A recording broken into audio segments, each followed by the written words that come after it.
মুরসালিন নবীনা মুহাম্মদ ওয়া আলা আলিহি ওয়া আসহাবিহি আজমাইন ওয়া বাদ। সময় দর্শকবৃন্দ, শুরু করছি আপনাদের প্রিয় অনুষ্ঠান প্রশ্নোত্তর পর্ব। আজকে প্রথম প্রশ্ন করেছেন, আমার নাম নিয়ে একটা প্রশ্ন ছিল। আমার নাম ফারজানা ফাহমিন চৌধুরী। আমি যতটুকু জানি আমার নামের থাকা ফাহমিন শব্দের কোনো অর্থ নেই। আমাদের দিন অনুযায়ী আমাদের উচিত নিজেদের এবং অন্যদের সুন্দর এবং অর্থপূর্ণ নাম রাখা। যদি ফাহমিন শব্দের কোনো অর্থ না থাকে তাহলে আমার কি করা উচিত? নামটিকে পরিবর্তন করা উচিত? করতে হলে আমার কি কি করতে হবে? বিসমিল্লাহির রহমানির রহিম। রাসূলুল্লাহ সাল্লাল্লাহু আলাইহি ওয়াসাল্লাম আমাদের নির্দেশনা দিয়েছেন নাম যেন সুন্দর হয়, এবং নাম সুন্দরের বড় যে ভালো দিকটা সেটা হচ্ছে যে নামের সাথে মানুষের কাজের কিছু মিল থাকে, এগুলো তাফাউল বলা হয়। রাসূলুল্লাহ সাল্লাল্লাহু আলাইহি ওয়াসাল্লাম খেয়াল রাখতেন, কখনো কার নাম খারাপ দেখলে তিনি পরিবর্তন করে দিতেন, এবং উত্তম নাম রসুল নিজে রাখতেন। যখন দেখতেন যে কোনো বেশি বাড়াবাড়ি হচ্ছে, ধার্মিক দেখে বাররা, কারো নাম নেককার, এটাও তিনি বদলাতেন। আবার কারো নাম খারাপ হলে মুর্রা, সেটাও তিনি বদলাতেন। রাসূলুল্লাহ সাল্লাল্লাহু আলাইহি ওয়াসাল্লাম এইভাবে নামের ক্ষেত্রে তিনি সুন্দর দিক নির্দেশনা আমাদের দিয়েছেন। তিনি এটাও বলেছেন যে তোমাদের নামগুলো সুন্দর করো, এবং এগুলো নাম অনুসারে তোমাদেরকে ডাকা হবে। যেহেতু নামগুলো একটা গুরুত্বপূর্ণ আমাদের সাকাফা বৈশিষ্ট্য, আমাদের দিনই একটি বৈশিষ্ট্য। কারণ হচ্ছে, দেখবেন আপনি হিন্দু ধর্ম যারা আছে তারা তাদের নাম ভুলেও আপনার মতো করে রাখবে না, ওদের ঠিক সংস্কৃত নাম খুঁজে খুঁজে রাখবে। বৌদ্ধ যারা আছে ওদের মতো মহাথেরো মুক্ত বিভিন্ন রকমের রাখবে। খ্রিস্টানরাও তাদের মতো করে ডব্লিউ দিয়ে রাখবে। আপনি একজন মুসলিম হিসাবে আপনার নামটা যেন অর্থপূর্ণ হয়, এবং এটা যেন আপনার সভ্যতা সংস্কৃতির পরিচায়ক হয়, এটা আপনার অবশ্যই থাকা উচিত। প্রত্যেকটি মানুষের জন্য নাম কখনো নাট বল্টু এই জাতীয় না রাখে, তারা যেন অবশ্যই রাখে যেটা মুসলিমের নাম হতে পারে, এরকম নাম যেন রাখা হয়। আর কিছু না পারুক, কিছু নাম তো, একটা নাম তো কমন আছে, মোহাম্মদ নামটা রাখতে পারে, আহমদ নাম রাখতে পারে, আর আল্লাহর কাছে প্রিয় নাম দুটি আবদুল্লাহ আব্দুর রহমান দুটি রাখতে পারে। আবদুল্লাহ আব্দুর রহমান বা আল্লাহর সাথে যাই দাসত্ব বুঝায়, হ্যাঁ, আমাতুল্লাহ অথবা আবদুল্লাহ, আব্দুর রহমান, আব্দুল সামাদ, আব্দুর রাহিম, যতগুলি আল্লাহর নামের সাথে আব্দ লাগাই দিলে হবে দাস। এটা আবার আরবি নামটাই হচ্ছে, বাংলা নামটা যেন না হয়। এই জন্য, কারণ আপনার সংস্কৃতির আপনি যেটা আপনি বিশ্বাস করেন, বিলং করেন, যে বিশ্বাস, সেই বিশ্বাসটাকে যেন আপনার পরিচয় আপনার নামের মধ্যে, এবং বুঝতে পারে যে মুসলিম না অমুসলিম। অনেক সময় অনেকের নাম এমনও হয়, দেখা যায় যে যদি বাপের নাম না জিজ্ঞাসা করা হয়, অনেক সময় বলা যায় না লোকটা কি মুসলিম না অমুসলিম। ধরেন বললো যে সুমন, এখন সুমন চন্দ্র ভট্টাচার্য না সুমন চৌধুরী, এইটা কোনটা বললে কিন্তু মুসলিম বোঝা যাচ্ছে না। যতক্ষণ পর্যন্ত সুমন তোমার পিতার নাম কি, তখন বলে যে হ্যাঁ মোহাম্মদ অমুক, তখন বোঝা যাচ্ছে সে মুসলিম। এত কঠিন জায়গায় চলে যাওয়া মুসলিমদের, এটা দুর্ভাগ্যের বিষয়।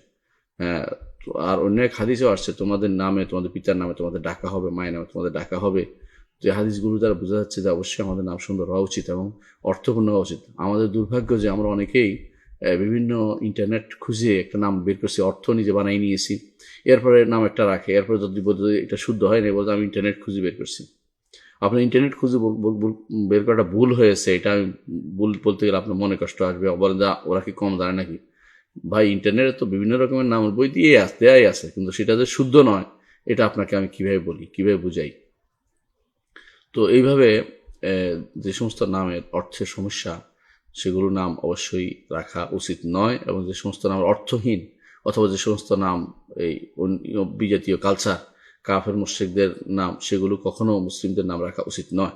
এবং এমনকি কোনো মূর্তির নাম, কোনো তাদের কোনো সভ্যতার নাম, বা আগেকার দিনের সমস্ত নবীদের নাম বলে সাব্যস্ত হয়নি, অথচ তাদের বইতে নবী হিসেবে লেখা হয়েছে, ওদের নামও রাখা উচিত নয়। যেমন জার্জিস অথবা দানিয়েল অথবা এই জাতীয় নামগুলো রাখা উচিত নয়, কারণ এগুলো আমাদের দিনের মধ্যে এগুলোর কোনো অস্তিত্ব নেই, এবং এগুলো আমরা কোরআন হাদিস দিয়ে প্রমাণিত হয়নি, নবুয়ত প্রমাণিত হয়নি, সুতরাং তাদের সেই সমস্ত নাম রাখা যাবে না। অনুরূপভাবে ফেরেশতাদের নাম অনেকে রাখে, জিব্রাইল, মিকাইল, ইসরাফিল, বা এই জাতীয় নামগুলো রাখা আসলে কখনো উচিত নয়। কারণ হচ্ছে এগুলো আপনার এগুলো বেশি বাড়াবাড়ি হয়ে যাচ্ছে। নবীদের নাম ইয়াদের ফেরেশতাদের নাম রাখা উচিত না, কারণ তাদের ফেরেশতারা আলাদা প্রজাতি, তাদের নাম আপনার মধ্যে আসবে কি জন্য। এই জিনিসগুলো আমরা এই জন্য বললাম যে নামের ক্ষেত্রে খুব বাহারি সিস্টেম চালু হয়েছে। অনেকে আবার নামের ক্ষেত্রে দেখবেন 3টা 4টা নাম রাখে, যেমন আমার নামই ধরেন 3টা নাম, এত নাম তো উচিত না। তো আমি তো আর পরিবর্তন করতে পারছি না, কারণ এটা তো আমাদের সার্টিফিকেটে লেখা হয়ে গেছে। নাম একটি হওয়া উচিত, তারপর তার নিক নেম থাকতে পারে, তার পরিচয়, তার থাকতে পারে, বংশের পরিচয় থাকতে পারে, এর অথবা তার কোনো উপাধি লকব এগুলো থাকতে পারে, কুনিয়াত থাকতে পারে, ছেলে মেয়ের নামের অমুকের বাবা অমুকের মা এর বলতে পারে, কিন্তু নাম একটাই হওয়া উচিত।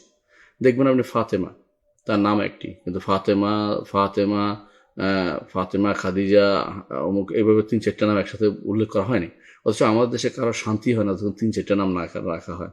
এগুলো হচ্ছে বাড়তি নামের বাহারি, এগুলোর মধ্যে অনেক সমস্যা তৈরি হয়। অনেক সময় দেখবেন আপনি লিখছেন ফারজানা ফাহমিন, এখন অনেকে মনে করবে ফারজানা আপনার নাম, ফাহমিন আপনার বাপের নাম, এইভাবে মনে করবে। এটা কিন্তু ঠিক না, এবং এটা সাধারণভাবে এটা ঘটেই থাকে। এই কাজটা অত্যন্ত দুর্ভাগ্যজনক যে এইগুলোর কারণে আমরা বিশ্বের বিভিন্ন জায়গাতে সমস্যাও পতিত অনেক সময়। তো এই জন্য আমি মনে করি যে নামের ক্ষেত্রে একটি নাম রাখা উচিত, ডবল নাম না রাখা উচিত। একটি নাম রাখা উচিত, মেয়ে হোক ছেলে হোক একটি নাম রাখবেন। আমরা আমাদের সন্তানদের নাম এভাবে রেখেছি আবদুল্লাহ, আব্দুর রহমান, আবদুল্লাহ মজুমদার, আব্দুর রহমান মজুমদার, মোহাম্মদ মজুমদার, অসুবিধা হয়নি। অনুরূপভাবে ওমর মজুমদার, আপনি যদি আরও রাখতে পারেন ওসমান আলী, ওসমান মজুমদার, আলী মজুমদার, কিন্তু আপনার রাখবেন ওসমান আলী তলহা, এরপরে পাবেন নাম। আপনি কয়টা নাম রাখতে চাচ্ছেন? আপনার আল্লাহ তাআলা আরও সন্তানদের সেগুলো রাখুন, নাতিদের রাখুন, অন্যদের রাখুন, কিন্তু আপনি 3-4টা নাম কেন রাখবেন? এটা আমাদের সংস্কৃতি বিরোধী কাজ, এটা আসলে ঠিক না। কারণ হচ্ছে দেখবেন আবু বকর, ওমর, ওসমান, আলী, তলহা, জুবাইর রাদিয়াল্লাহু আনহুম আজমাইন, তারা নাম একটা ছিল। তো আপনিও একটা নাম রাখবেন। ডবল নাম রাখা আমাদের এটা আমাদের সুন্নাহ সাল্লাল্লাহু আলাইহি ওয়াসাল্লামের আদর্শ বিরোধী। এটা আসলে ঠিক না। আমি বলছি না হারাম, কিন্তু কাজটা ঠিক না। এগুলোর মধ্যে অনেক সমস্যা তৈরি করে, এবং এগুলো আমাদের মৌলিক নীতির, ইসলামের মৌলিক নীতির বাইরের কাজ, এবং এগুলোর মধ্যে সমস্যা বহু রকমের আছে, আপনারা জানেন। সেটা তারকিবের সমস্যা। আমি আরবি আবার যদি কেউ লেখে নামটা, তার এটা কী বলবে? এটার বদলে এটা না, এটার আত্মবয়ান এটা, এই নিয়ে সমস্যা তৈরি হচ্ছে। এগুলো এই জন্য নাম একটি রাখার জন্য আমরা অনুরোধ জানাবো। আপনার নামের ক্ষেত্রে যেটা আসছে ফাহমিন, একটা অর্থ করা যায়, ফারজানা অর্থ প্রশস্ত মনের অধিকারী, ফাহমিন অর্থ হচ্ছে ধরেন যে বুঝে বেশি, এই জাতীয় অর্থ করা যায়। কিন্তু এই জাতীয় কেন 2টা নাম রাখবেন আপনি? আপনার নাম ফারজানা চৌধুরী বাস, অত ফাহমিন চৌধুরী, এটা হতে পারতো একটা। ফাহমিন আসলে কোনো আরবিভাবে সুন্দর হয় না। ফাহিম হতে পারে, ফাহিম মানে যে বেশি বুঝে, কিন্তু ফাহেমিন এটা আবার অন্যদিকে চলে যাচ্ছে, উর্দু ফার্সি দিকে চলে যাচ্ছে। তো আপনি এই জাতীয় নামগুলো না রেখে আপনার এখন তো বদলানোর সুযোগ নাই, যেহেতু আপনি শুধু একটা ব্যবহার করবেন, মানুষের কাগজপত্র যেটা আছে এটা কিন্তু একটাই ব্যবহার করবেন। ধরুন আপনি ফারজানা লিখবেন, তো আপনি অন্যটা লিখবেন না লেখাই আপনার জন্য যথেষ্ট। মানুষের উৎস জিজ্ঞাসা করলে ওইটাই বলবেন, কাগজপত্র যদি থাকে যেহেতু বদলাতে পারছেন না, তো সেটা বদলানোর প্রয়োজন নেই। আর প্রয়োজন না যদি না বদলান, তাহলে এটার কোনো সমস্যা হবে না, আপনার কোনো গুণ হবে না।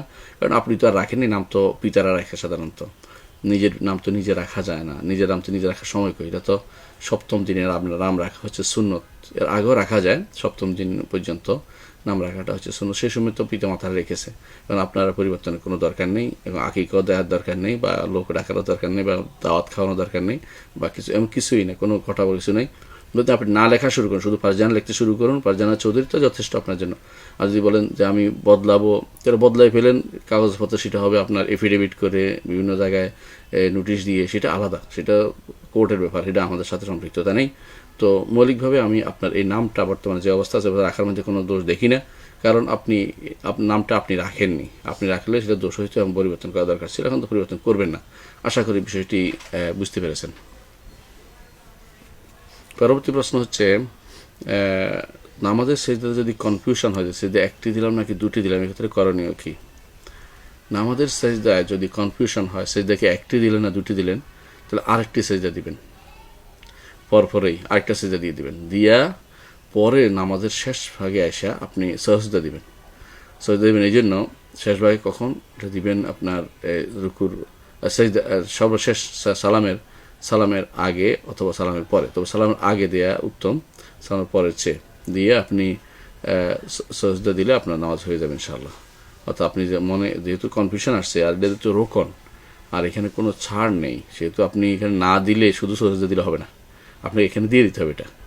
আর যদি কোনো আপনি রাকাত শেষ করার পরে মনে হয়েছে 1 সেজদা দিলাম না 2 সেজদা দিলাম, ধরে নেবেন 2 সেজদা দিলাম, কারণ এটা হয়ে গেছে, এটা শয়তানের কারসাজি, এখন পিছনের দিকে তাকানোর কোনো সুযোগ নেই। তাহলে আপনি যখন সাথে সাথে কনফিউশন আসে তা আরেকটা দিবেন, এবং সবশেষে সালামের আগে অথবা সালামের আগে আপনি অথবা সালামের পরে আপনি দিবেন, 2টা সজদা দিবেন, 2টা সজদা দিবেন। জি। পরবর্তী প্রশ্ন হচ্ছে, বিদআতির তওবা গ্রহণযোগ্য হবে না ততক্ষণ না সে বিদআত সম্পূর্ণ ছেড়ে দেয়। আনাস ইবনে মালিক রাদিয়াল্লাহু আনহু বলেন, রাসূলুল্লাহ সাল্লাল্লাহু আলাইহি ওয়াসাল্লাম বলেছেন, ইন্নাল্লাহ হাজাবা তাওবাতা আন কুল্লি সাহিবি বিদআতিন হাত্তা ইয়াদা তাওবাতাহু। আল্লাহ তাআলা বেদাতি থেকে তওবা আড়াল করে রাখেন যতক্ষণ না সে বেদাত পরিত্যাগ করেন। তাবরানী তারগিব হাসান, এই হাদিসটিকে সহিহ হিসেবে নেওয়া যাবে। হাদিসের বিষয়ে একটু যদি জানতে চাই, আপনি হাদিস থেকে যেই নতিজা বের করেছেন, ফলাফল বের করেছেন, সেটা শুদ্ধ না। হাদিসে বলা হচ্ছে আল্লাহ তাআলা বেদাতীদের থেকে তওবার যে করার সুযোগটা উঠে নিয়েছেন, আর আপনি বলছেন গ্রহণযোগ্য হবে না, যেটা পার্থক্য আছে। বেদাতি যখন বেদাত করে তখন সে কিন্তু এটাকে তওবা করার নিয়তে করে না, সে সব নিয়তে করে, এটা হলো মূল উদ্দেশ্য। হাদিস রাসূলুল্লাহ সাল্লাল্লাহু আলাইহি ওয়াসাল্লাম হাদিসে যে আসে, এটা হচ্ছে হাজাবাত তাওবাতা, অর্থাৎ সে তওবা করতে পারবে না। কেন পারবে না? সে তো সবের নিয়তে করছে। ধরেন আপনি 2 রাকাত নামাজ পড়ে তওবা, আল্লাহ 2 রাকাত নামাজ পড়েছে, আমার মাফ করে দাও, কথা হইলো? আপনি তো বলেন যে আল্লাহ 2 রাকাত নামাজ পড়েছে, আমাকে সওয়াব দাও, এটা বলবেন। তো বেদাতি যখন বেদাত করে, ধরেন মিলাদ করে, অথবা ধরেন শবত পালন করে, অথবা ধরেন মেরাজ পালন করে, এই জাতীয় বেদাতগুলো যখন করে, তখন সে তো এটা সবের আশা করে তখন সে বেদাত করবে, তওবা করবে কি জন্য? এটা হচ্ছে রাসূলুল্লাহ সাল্লাল্লাহু আলাইহি ওয়াসাল্লামের হাদিসটির যে রাসূলুল্লাহ হাসান আপনি বলছেন, তো যে হাদিসটা দুর্বল অনেকে বলেছে।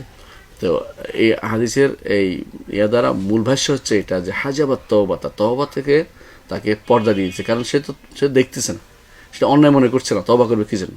সে অন্য তওবা করলে তারটা কবুল হবে, এটা গ্রহণযোগ্য হবে, এটা কোনো সমস্যা নেই। ধরেন একজন মানুষ বেদাত করে কিন্তু সে শিরিক করেছে, অথবা অন্য কোনো গুনাহ করেছে, কবিরা গুনাহ করেছে, এগুলোতে তওবা করছে, সেটা বন্ধ হবে না। বলা হচ্ছে এই যে বেদাতি যখন বেদাত করে ততক্ষণ পর্যন্ত বেদাত না ছেড়ে দেওয়া পর্যন্ত তার বেদাত তওবা সে করবে না। এটা হলো বাস্তব কথাটাকে তুলে ধরেছেন, কারণ সে যেটা সবার কাজ মনে করে করতেছে, এটা হলো মূল উদ্দেশ্য। কিন্তু আমরা বুঝতে ভুল করে অনেক সময় সেটা প্রয়োগ করে, এবং অনেক মনে করে যেহেতু বেদাতি তার তওবা কবুল হবে না, কথা ঠিক না। এটা হচ্ছে আমাদের ভুল ধারণা। আল্লাহ তাআলা মুশরিকের তওবা কবুল করবেন, বেদাত তওবা তাহলে কেন কবুল করবেন না? কবুল অবশ্যই করবেন, কিন্তু সে তো তওবা করবে না। কেন করবে না? সে তো এটা সব মনে করে করছে, কিন্তু তার অন্যান্য গুনার কারণে যে তওবা করে, যদি কোনো অন্য শিরকি আমল যেন তওবা করে, কুফরি আমল যেন তওবা করে, মুনাফিকের জন্য তওবা করে, সেগুলো কবুল হবে না। সে তো সে হাজাব করে না, আল্লাহ তাআলা বাধা দেন নাই, এটা অবশ্যই হবে। তাহলে এখানে আমাদের অর্থ বুঝতে ভুল হচ্ছে। তাছাড়া হাদিসটার মধ্যে সনদের মধ্যে কেউ দুর্বল বলেছেন, তারপরেও আমরা যদি হচ্ছে শুদ্ধ ধরে নিই, আলহামদুলিল্লাহ, তাতেও সমস্যা নেই। কারণ এটা হচ্ছে আসল মূল উদ্দেশ্য বলা রাসূলুল্লাহ সাল্লাল্লাহু আলাইহি ওয়াসাল্লামের, যে আসলে যে অবস্থা যে ব্যক্তি তওবাতে লিপ্ত হয়ে যায় এবং দায়ীল বেদা হয়, সে কখনো তওবা করবে না, সে যেটা সবের কাজ করে মনে করবে। আমার মনে হয় বিষয়টা বুঝতে পারছেন।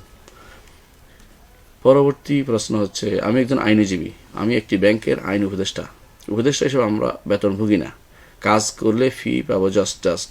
প্রশ্ন হলো, ব্যাংকের পক্ষে কাজ করলে সুদের ফতোয়া আমার উপর প্রযোজ্য হবে কিনা? আমার কাজ হলো জায়গা জমির ওপিনিয়ন দেয়া, লিগ্যাল নোটিশ, ব্যাংকের পাওনা আদায়, কোর্টে ব্যাংকের জন্য কাজ করা, মর্টগেজ ডিড করা ইত্যাদি। জি ভাই, আপনি যে বলেছেন যে ব্যাংকের গুণায় আপনি পড়বেন না, এতে কোনো সন্দেহ নেই, ব্যাংকের চাকরির গুণায় পড়বেন না। প্রথমে যেহেতু আপনি এই কাজের জন্য আপনি নিয়োজিত না, আপনি কাজ পাইলে, কোর্টের কাজ পাইলে আপনি একজন সহযোগী হিসেবে কাজ করছেন, সেটার জন্য ফি পাবেন, সেটার জন্য টাকা পাবেন, এটা আপনি কোনো বেতনভুক্ত কর্মচারী না। কিন্তু আপনার ওইটুকু জায়গা জায়েজ হবে যতটুকু আপনার জন্য জিনিসটা আপনি হালালের মধ্যে থাকবেন। অর্থাৎ ধরেন আপনি জায়গা জমির অপিনিয়ন দিলেন যে এটা ঠিক আছে, জমিটা কোনো সমস্যা নেই, এটার জন্য আপনার টাকা দিল, এটা জায়েজ, হালাল, জালাল, কোনো সমস্যা নেই। লিগ্যাল নোটিশ দিলেন, জায়েজ, হালাল, কোনো সমস্যা নেই। ব্যাংকের পাওনা আদায়, কোর্টের ব্যাংকের জন্য কাজ করা, এখানে হলো সমস্যা। ব্যাংকের পাওনাটা তো সুদ ভিত্তিক একত্র হয়েছে, আপনি ওইটার জন্য নড়তেছেন, তাহলে যে ব্যক্তি সুদের কাজে সহযোগিতা করবে তাহলে সে এটা তখন হবে হারামের মশলা। আবার যখন মর্টগেজ ডিড করবেন, মর্টগেজ দেওয়া ইসলামে কিন্তু নির্দিষ্ট নিয়ম হচ্ছে কেউ মর্টগেজ দিয়ে টাকা নিতে পারে না। কিন্তু আপনি মর্টগেজ ব্যাংকে নিচ্ছে সুদের জন্য, আপনি সেটার পক্ষ হইয়া কোর্টে গেছেন, আপনি সুদের পক্ষে কাজ করছেন, তাহলে ওইটা হারাম হবে। তাহলে আপনি বুঝতে পারছেন আপনার চাকরির ভিতরে, আপনার কাজের ভিতরে কিছু হালাল আছে, কিছু হারাম আছে। কিন্তু যারা সুদী ব্যাংকে চাকরি করে তাদের পুরোটাই হারাম। আপনার কিছু হালাল আছে কোনটা, যেটা হালাল, শরীয়তে যেটা হালাল রাখছে ওইটা, আর যেটা হারাম, যেটা শরীয়তে হারাম করছে। আপনি বুঝতে পারছেন এতক্ষণে যে আপনার কাজের মধ্যে হালালও আছে, হারামও আছে। আপনাকে বেছে শুনে চলতে হবে, কোনটা হালাল সেটা করতে পারবেন, যেটা হারাম এটা করতে পারবেন না। সমস্যা একটা আছে, সেটা হচ্ছে আপনাকে তাহলে নিয়োগও দিবে না। না দিলে আল্লাহ তাআলা রিজকুল্লাহ ওয়াসিআ, রাজ্জাক, ইন্নাল্লাহু রাজ্জাকু যুল কুওয়াতিল মাতিন। আল্লাহ তাআলা তিনি রিজিক দাতা। কোনো ব্যাংক আপনার রিজিক দিবে, কোনো সুদখোর ঘুষখোরও আপনার রিজিক দিবে, বা তাদের আশায় বসে থাকলে আল্লাহর উপর ভরসা আপনার কমে যাবে। আমি যতই এদের পিছনে দৌড়াই না কেন, আখিরাত আপনার দূরে সরে যাচ্ছে। এই জন্য আমাদের উচিত হবে না এমন কোনো কাজে নিজেকে লিপ্ত করা যেখানে আমাকে হালাল হারাম বেছে চলতে পারবো না, যেখানে আমি হারামের ভিতরে পড়তেই হবে আমাকে, এমন কোনো কাজে আমাদের ইনভলভ হওয়া উচিত নয়। আশা করি বিষয়টি বুঝছেন। পরবর্তী প্রশ্ন হচ্ছে, মোবাইলে কোরআন তেলাওয়াত চালু করে শুনতে শুনতে ঘুমানো যাবে? আমি প্রায় এটা করি, কিন্তু ঘুম থেকে উঠে দেখতে পাই এখনো তেলাওয়াত চলতেছে। এ থেকে কোনো প্রকার ভুল করছি কিনা জানালে খুশি হব। মোবাইলে কোরআন তেলাওয়াত চালু করে শুনতে শুনতে আপনি ঘুমিয়ে যান, কোনো সমস্যা নেই, এটুকু জায়েজ আছে। কিন্তু আপনি চালু করে দিয়ে যখন আপনি ঘুমিয়ে যাচ্ছেন, তখন কি এটা থেকে মুখ ফিরিয়ে নিচ্ছেন কিনা, এটা হলো মূল কথা। যদি এটা থেকে মুখ ফিরিয়ে ধরা হয় তাহলে কিন্তু ভীষণ গুনার কাজ।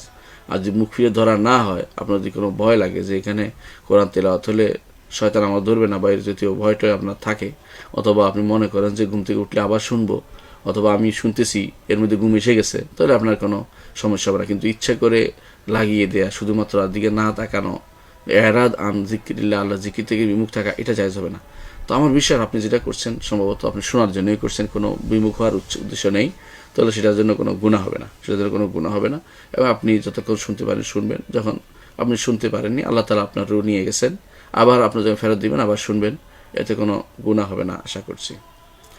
পরবর্তী প্রশ্ন হচ্ছে, পবিত্র অবস্থায় নামাজ ছাড়া আল্লাহকে সিজদা করা যায়? নামাজ ছাড়া, সালাত ছাড়া আর কোনো সিজদা আলাদাভাবে সিজদা দেওয়ার নিয়ম শুধুমাত্র আছে শুকরিয়ার সিজদা ছাড়া, বেহুদা শুধু একটা সিজদা দেয়া, কিছুক্ষণ পরে সিজদা দেয়া নামাজ ছাড়া, এটা ইসলামের আদর্শ নয়। রাসূলুল্লাহ সাল্লাল্লাহু আলাইহি ওয়াসাল্লাম এই জাতীয় কোনো করে নাই। সাহাবা কেরাম, তাবিঈনরা এই জাতীয় শুধু সিজদা দেওয়ার কোনো দলিল আপনি কেউ দেখাতে পারবেন না। বরং আপনার যখন সালাতের ভিতরে সিজদা লম্বা করে দিবেন, সালাত পড়বেন যখন, অথবা যখন তেলাওয়াতে সিজদা আসবে তখন লম্বা করে রুকু দিবেন কোরআনের তেলাওয়াতের পরে, অথবা যদি কোনো খুশ খবর আপনার আসে, সুসংবাদ আসে, সেখানেও আপনি লম্বা করে সিজদা দিতে পারবেন, অর্থাৎ সিজদা দিয়ে, কিন্তু বিনা কারণে কিছুক্ষণ পর শুধু একটা সিজদা দিবেন, এটা কিন্তু বেদাতের ভিতরে পড়বে। কারণ এই ইবাদতের এই সিস্টেমটা রাসূলুল্লাহ সাল্লাল্লাহু আলাইহি ওয়াসাল্লাম আমাদেরকে জানাননি। আর যে জিনিস আমাদের জন্য রাসূলুল্লাহ সাল্লাল্লাহু আলাইহি ওয়াসাল্লাম অনুমোদন করেননি, কিয়ামত পর্যন্ত এটা কোনোদিন দিন হবে না এবং শরীয়ত হবে না, এটার জন্য কোনো সওয়াব পাওয়া যাবে না। তাহলে আমরা বুঝতে পারছি যে পবিত্র থাকলেও আল্লাহকে, নামাজ ছাড়া আল্লাহকে সিজদা করার সিস্টেমটা আসলে অনুমোদিত না। শুধুমাত্র যেটা বলেছি, তেলাওয়াতের সিজদা অথবা শুকরিয়ার সিজদা, কোনো একটা ভালো সুসংবাদ আসছে, আপনার ছেলে হয়েছে, মেয়ে হয়েছে, অথবা আপনি পাশ করছেন পরীক্ষায়, অথবা আপনি কোনো বড় ধরনের বিপদ থেকে আল্লাহ উদ্ধার করছে, হ্যাঁ, অথবা কাফেরদের কোনো বড় ক্ষতি হয়েছে, ইমানদারদের জয় হয়েছে, আপনি সেখানে আপনি শুকরিয়া সিজদা করলেন, সেটা আপনার জন্য অজু জরুরি না, বরং সিজদা এমনি করা যাবে সেটা। আর তেলাওয়াতে সিজদা কোরআন তো পড়ছে নেই, সে তার অজু নিচ্ছে আছে, সেই অবস্থায় আপনি তেলাওয়াতে সিজদা করলেন। এবং কি তেলাওয়াতে সিজদা যদি অজু বাদেও কেউ পড়ে, আমরা জানি যে কোরআনে কারীম অজু বাদে পড়া যায়, সেহেতু সিজদা তখন অজু বাদে করা যায়, অনেকে বলেছেন, যদিও আবু হানিফা রাহমাতুল্লাহ মতে সিজদা এটা অজু লাগবে।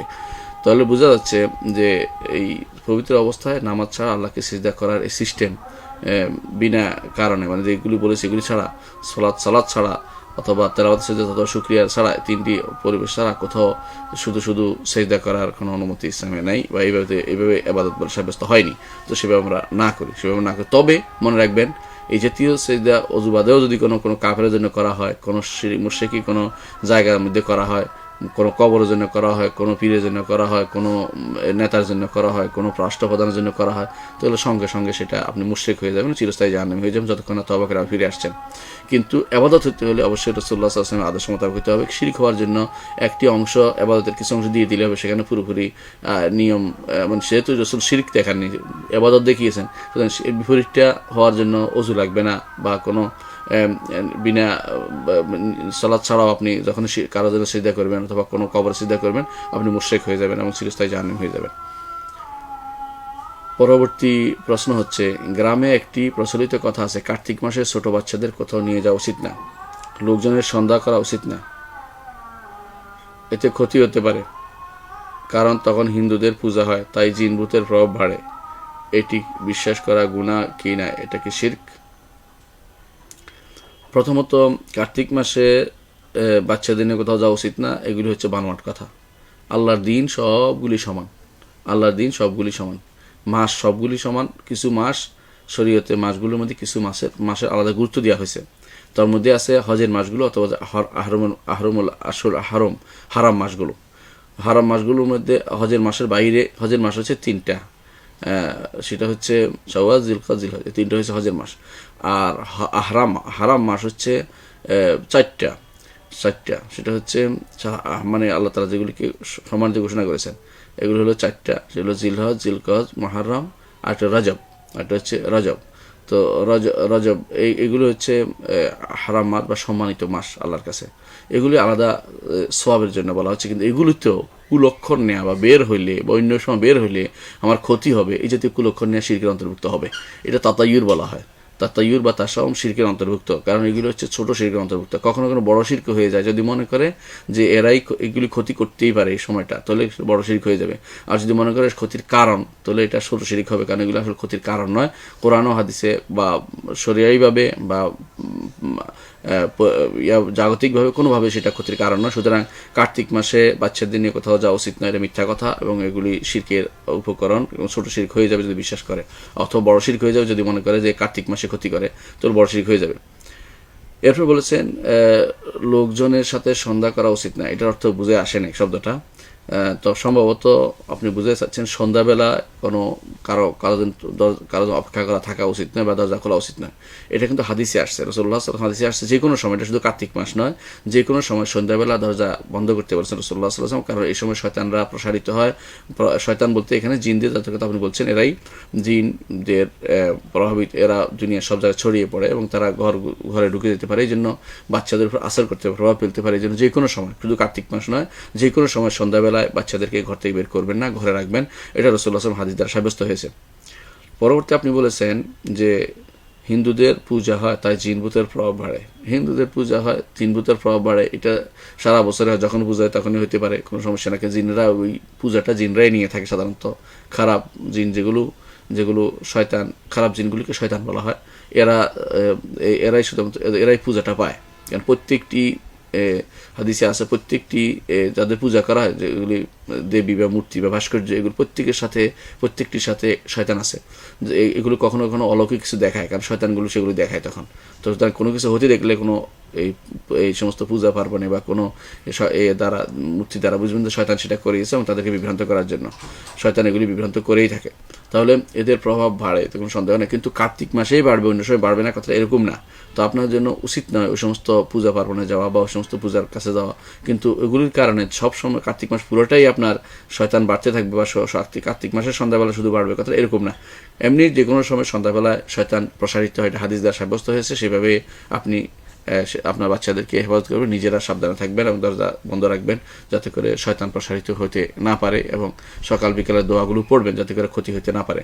কিন্তু এর কারণে কার্তিক মাসে যদি মনে করেন তাহলে সেটা আবার শিরক হয়ে যাবে, কারণ এই জাতীয় গুনাহ তখন কার্তিক মাসের সাথে সম্পৃক্ত করেছেন। এই জাতীয়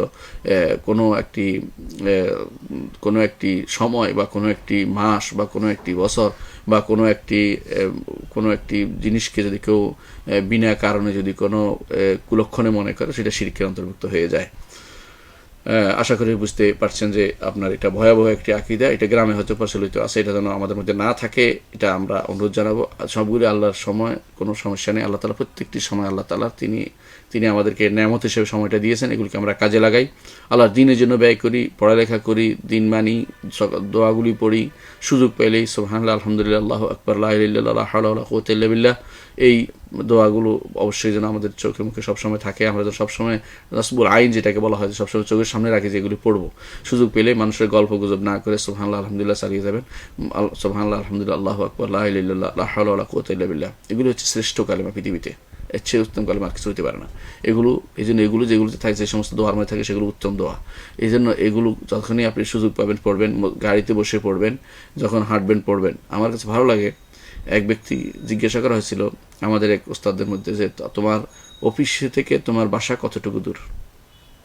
তো বলছে অফিস থেকে আমার বাসা যদি গাড়ি জাম লাগে তো 300 তসবি, আর যদি জাম না থাকে তো 100 তসবি। ও তসবি কত দিকে হিসাব করতেছে, সে কত তসবি পড়তে পারে, এতটুকু দূর হিসাব করতেছে। তার হিসাবটা তসবি দিয়ে সে দূরত্বটা ভুলে গেছে, তার কারণ তার তসবি গণে। তো একজন মানুষ যখন সময়টা পায় তখন তার উচিত গাড়িতে বসে বা কোনো যানবাহনে বসে তার সময় উচিত প্রত্যেকটা সময় সে আল্লাহ তালার তসবি, আল্লাহ তালার জিকির এগুলোর মধ্যে ব্যয় করা। সময়টা যেন গীবতে বা বেহুদা কাজে গানে সময় নষ্ট না করে এটা খেয়াল রাখা উচিত। তো এই যে তো যেটা বললাম যে আপনার কোনো কালকে বা কোনো সময়কে গালি দেয়া, এটা জাহিলিয়াতের অন্তর্ভুক্ত। রাসূলুল্লাহ সাল্লাল্লাহু আলাইহি ওয়াসাল্লাম বা গালি নয় শুধু, এবং খারাপ ধারণা করা কুলক্ষণ, এটাও জাহিলিয়াত কাজের অন্তর্ভুক্ত, এগুলি কারণে শিরক হয়। রাসূলুল্লাহ সাল্লাল্লাহু আলাইহি ওয়াসাল্লাম বলেছেন লা তাসুবুদ দাহর আনা দাহর উকাল্লিবুল লাইলা ওয়ান নাহার। তোমরা সময়কে গালি দিও না, সময় হচ্ছে আমি সময় মানে হচ্ছে, তিনি আবার বলে দিয়েছেন তিনি উকাল্লিবুল লাইলা ওয়ান নাহার, রাত দিন তিনি পরিবর্তন করেন। তো সময়কে খারাপ ধারণা করলে, সময় কুলক্ষণ নিলে আল্লাহকে আল্লাহ সম্পর্কে খারাপ ধারণা করা হয়, কারণ তিনি সেটা পরিবর্তন করেন, তিনি সেটা রাত দিন করেন। রাত দিনের কোনো অংশে আপনার আল্লাহ সম্পর্কে মানে কোনো খারাপ কিছু হয় এমন কিছু বলা উচিত নয়। হ্যাঁ, যে সময়ে শয়তান প্রসার লাভ করে সেই সময় আপনাকে নিজেকে সাবধান থাকতে আল্লাহ এবং তার রাসূল নির্দেশনা দিয়েছেন, সেটাই করবেন। পরবর্তী প্রশ্ন হচ্ছে, সম্প্রতি আমার বান্ধবীর স্বামী মারা গেছেন, 14 দিন হলো। সে তার ছেলে মেয়েদের নিয়ে প্রতিদিন কবরের পাশে বসে 40 দিন সূরা ইয়াসিন পাঠ করে, এটা কি ঠিক? দ্বিতীয় প্রশ্ন, সে এবং তার ছেলে মেয়েরা তার স্বামীর জন্য কোরআন খতম করতেছে, এটাও কি সহিহ? সে এবং তার ছেলে মেয়েরা মৃত ব্যক্তির জন্য আমল করবে, এটুকু বলবেন কি? সে লন্ডন থাকে, ওইখানে নাকি কবরের পাশে বসার জায়গা আছে, যা কেউ মারা যায় এভাবে বসে সূরা ইয়াসিন পড়ে 40 দিন। আপনার প্রশ্ন অনেক লম্বা, তবে ইনশাল্লাহ আমরা উত্তর দেবো, কারণ এটা একটা বড় ধরনের বেদাত আমি জানি। মনে রাখবেন, একজন মানুষ দুনিয়ার বুকে থাকাকালীন তার আমল তার কবর যাবে। আপনি যে আমল করেছেন আপনার আমল আপনার কবরে যাবে, এতে কোনো সন্দেহ নেই। রাসূলুল্লাহ সাল্লাল্লাহু আলাইহি ওয়াসাল্লাম বলেছেন, ইযা মাতা ইবনু আদম ইনকাতা আনহু আমালু ইল্লা মিন সালাস। বনি আদম যখন মারা যায় তখন সমস্ত আমল তার কট অফ হয়ে যায়, সম্পর্ক চ্যুত হয়ে যায়, তবে 3টে জিনিস বাকি থাকে। একটি সাদাকাতুন জারিয়া। সাদাকাতুন জারিয়া তো এমন সদকা, যে সদকা যতদিন আমল হয়, অনেকদিন আমল হয়, খেয়ে ফেলেছে শেষ নয়। ধরেন আপনি কাউকে একটা এমন প্রতিষ্ঠান করলেন যেটা যতদিন প্রতিষ্ঠান থাকবে ততদিন সদকা জারিয়া। আও ওয়ালাদুন সালিহুন ইয়াদউ লাহু, অথবা এমন নেক সন্তান যে তার জন্য দোয়া করবে, অথবা এমন আলেম যে আলেম মানুষকে শিক্ষা দিয়ে যতদিন আমল করবে ততদিন পর্যন্ত অথবা যতদিন আমল করবে ততদিন সে আরেকজন শিক্ষা দিবে, যার কারণে সে আলেম হয়েছে, তত সওয়াব তার কবরে পৌঁছে থাকবে। এই 3টা ছাড়া আর কোনো কিছু মানুষের কবরে যায় না। এর মধ্যে আপনি চিন্তা করে দেখুন যে আলেম যদি যদি কোনো ছেলে মেয়েদের বা আপনার স্বামী, যে বলছেন আপনার বান্ধবীর স্বামী যদি কোনো আপনার বান্ধবীকে কোরআন শিক্ষা দিয়ে থাকে, তাহলে সেটা সওয়াব কিন্তু পৌঁছবে কেন? হাদিস অনুসারে। আর সন্তানরা যদি কোনো ন্যাক আমল হয়ে থাকে, সেটা কোনো পড়লে সেটা সব অবশ্যই কবরে যাবে। এটা হচ্ছে কথা। কোরআন খতম করলে, কথা ঘরে খতম করা বা যেমনি পড়ুক, যদি এক আয়াত পড়ে দোয়া করে তাও কাজে লাগবে। তো নিয়ম হচ্ছে এই দোয়াটা করে ওসিলা দিয়ে দোয়া করা। আল্লাহ, আমরা কোরআন পড়েছি, এর ওসিলা দিয়ে দোয়া করছি, আমার বাবাকে, আমার স্বামীকে আল্লাহ তুমি ক্ষমা করে দাও। এটা জায়েজ আছে, কোনো সমস্যা নেই। সমস্যা হচ্ছে যে যেটা বলছেন যে কবরের কাছে বসে তেলাওয়াত করা, এটা জায়েজ নেই, কারণ এটা সিস্টেম নয়। এটা শরীয়তের সিস্টেম থাকলে রাসূলুল্লাহ সাল্লাল্লাহু আলাইহি ওয়াসাল্লামের কবর পাশে সাহাবায়ে কেরাম সারা জীবন বসে থাকতেন, একটু উঠতেন না। এটা আপনি জানেন ভালো করে, এবং কোনো সাহাবী কাজটা করেননি বা তাবিন এটা করেননি। কোনো সাহাবী থেকে হয়তো 2-1টা রিওয়ায়াত পাওয়া যায়, তারা বলছে যে তার সন্তানকে তুমি এটা পড়িও আমার কবর পাশে। এটা ব্যক্তিগত একক আমলকে কখনো দলিল হিসেবে নেওয়া যাবে না, কারণ এটা হচ্ছে মৃত্যু এমন এক কাজ, এটা আপনি জানেন সার্বজনীন, প্রত্যেকটি মানুষকেই পাবে। কুলু নাফসিন যায়কাতুল মউত, এবং সাহাবায়ে কেরাম সাহাবায়ে কেরাম সবাই মারা গেছেন, কিন্তু এই কাজটি যদি এতই গুরুত্বপূর্ণ হতো তাহলে রাসূল অবশ্যই ওসিয়ত করতেন বা সাহাবায়ে কেরাম অবশ্যই করতেন, অথবা সাহাবায়ে কেরাম যারা মারা গেছে বিভিন্ন জায়গাতে তাদের এরকম কোরআন তেলাওয়াত হতো তাদের কবরের পাশে। সুতরাং বোঝা গেল কবর পাশে কোনো রকম কোরআন তেলাওয়াতের সিস্টেম করা, বসা, সেখানে বসে থাকা, বসে সারাক্ষণ পড়ে কিছু কবর কাছে বসে থাকা, এটা কিন্তু শরীয়তসম্মত কাজ নয়। কবরে জিয়ারত করবেন যে কাজগুলোর জন্য, সেটা হচ্ছে রাসূল বলে দিয়েছেন যে কবর জিয়ারত হবে কয়েকটি কাজের জন্য। 1 নম্বর হচ্ছে তুযাক্কিরুকুমুল আখিরা, আখিরাতকে স্মরণ করার জন্য, যে আমিও এরকম চলে যাব। চলে যাব। আবার তুজাহিদু ফিদ দুনিয়া, দুনিয়া বিমুখ হবে যে আমার এত সম্পদ কী হবে, আমি তো চলে যাব, এগুলি আমি রেখে কষ্ট করতেছি কার জন্য? ইন্নাকা কাদহুন লিরাব্বিকা কাদহান ফামুলাকি, যে আমি এত কষ্ট করে রেখে আসছি, সব কিছু আল্লাহর কাছে চলে যাচ্ছে সব রেখে। এটা আল্লাহ শিখিয়ে দিচ্ছেন আমাদেরকে, এটা কথা মনে হবে। আর মনে হবে আর কি হবে, এদের জন্য দোয়া করা, কবরবাসীর জন্য দোয়া করা। এই তিনটি মৌলিক কাজ। আরেকটি চতুর্থ হচ্ছে রসুলের সুন্নতকে আহিয়া করা, জীবিত রাখা, যাতে করে যে সবসময় রসুল কবর জিয়ারত করতেন, যখনই সুযোগ পেতেন তিনি বাকি গোরস্থানে যেতেন, বিভিন্ন অথবা ওহুদের গোরস্থানে তিনি গিয়ে, তারা ছিল ওহুদে মারা গেছে, তাদের জন্য দোয়া করেছেন। এগুলো বোঝা যায় যে এটা একটা সুন্নত। এই সুন্নতকে আহিয়া বা জীবিত করা, এটা করতে হলে আপনাকে কোনো পীরের দরবারে যাওয়া লাগবে না, কোনো দূরের শাহজালাল, শাহপুরান বা ইত্যাদি কোনো দরবারে যাওয়া লাগবে না। এগুলো যে কোনো আপনার বাবার কবরের সামনে গেলে হয়ে যাবে, এগুলো মনে হবে। তো দূরে গেলে সেটা আর হবেও না, কারণ সেটা আপনার মনে হবে কিছু পাওয়ার আশা যাচ্ছেন। অনেকেই যারা আমাদের দেশে নির্বাচন করে বা বিভিন্ন রকমের কর্মকাণ্ডে যায়, আগে শাহজালাল দরবারে যায়, শাহজালাল দরবার, অথবা চট্টগ্রামে আমানত শাহ, অমুক শাহ, তমুক শাহ দরবারে, শাহর শেষ নাই, শাহগুলির দরবারে যাইয়া আমরা কি করি, তারপরে কাজ শুরু করি। উদ্দেশ্য হচ্ছে ওনার দোয়াতে আমার কাজ হবে, ওনার বরকতে আমার কাজ হবে, বা উনি আমার কাজটা সিদ্ধ করে দিবে। এসবই হচ্ছে শিরক, সবই শিরক। এগুলো শিরকি আশা, মানে এই যে আশা আল্লাহর সাথে সম্পৃক্ত হতে হবে। আল্লাহ ছাড়া কারোর সাথে সম্পৃক্ত কোনো মৃত মানুষ বা যারা আপনার উপকার করতে পারে না, এদের সাথে আশা সম্পৃক্ত হওয়াটা শিরক। আর যদি মনে করেন যে উপকার করতে পারে, তো আরেকটা শিরক, কারণ আপনি এটা আল্লাহ তাআলার রুবুবিয়তে শিরিক। যে আশার যদি সম্পৃক্ত করেন উলুহিয়তে শিরিক, দুইভাবে শিরিক হয়। তো দুই ধরনের শিরিক আপনি করলেন। এই জন্য এই কবরের কাছে গিয়ে যারা যায় সারাক্ষণ, এখানে যে বিভিন্ন কবর ঘুরে বেড়ায়, বিভিন্ন কবরের কাছে বসে থাকে, এরা সবে শিরকে লিপ্ত আছে। এই শিরকের আখড়াগুলোকে যে কোনো মূল্যে আমাদের এগুলো থেকে নিজেরা মুক্ত থাকতে হবে এবং সবাইকে মুক্ত করার প্রচেষ্টা আমাদের চালিয়ে যেতে হবে। এই এগুলো যে শিরকি আখড়া, এগুলোকে মানুষের মধ্যে প্রচার করতে হবে। রাসূলুল্লাহ সাল্লাল্লাহু আলাইহি ওয়াসাল্লাম নাহা আইয়ুবনা আল কবর, কবর রূপে তিনি ঘর তুলতে নিষেধ করেছেন। ইউসাসাল কবর, কবরকে বাধাই করতে নিষেধ করেছেন। ওয়াইয়ুক্তাবা আলী, কবর মধ্যে কবরের কাছে নাম লিখতে নিষেধ করেছেন।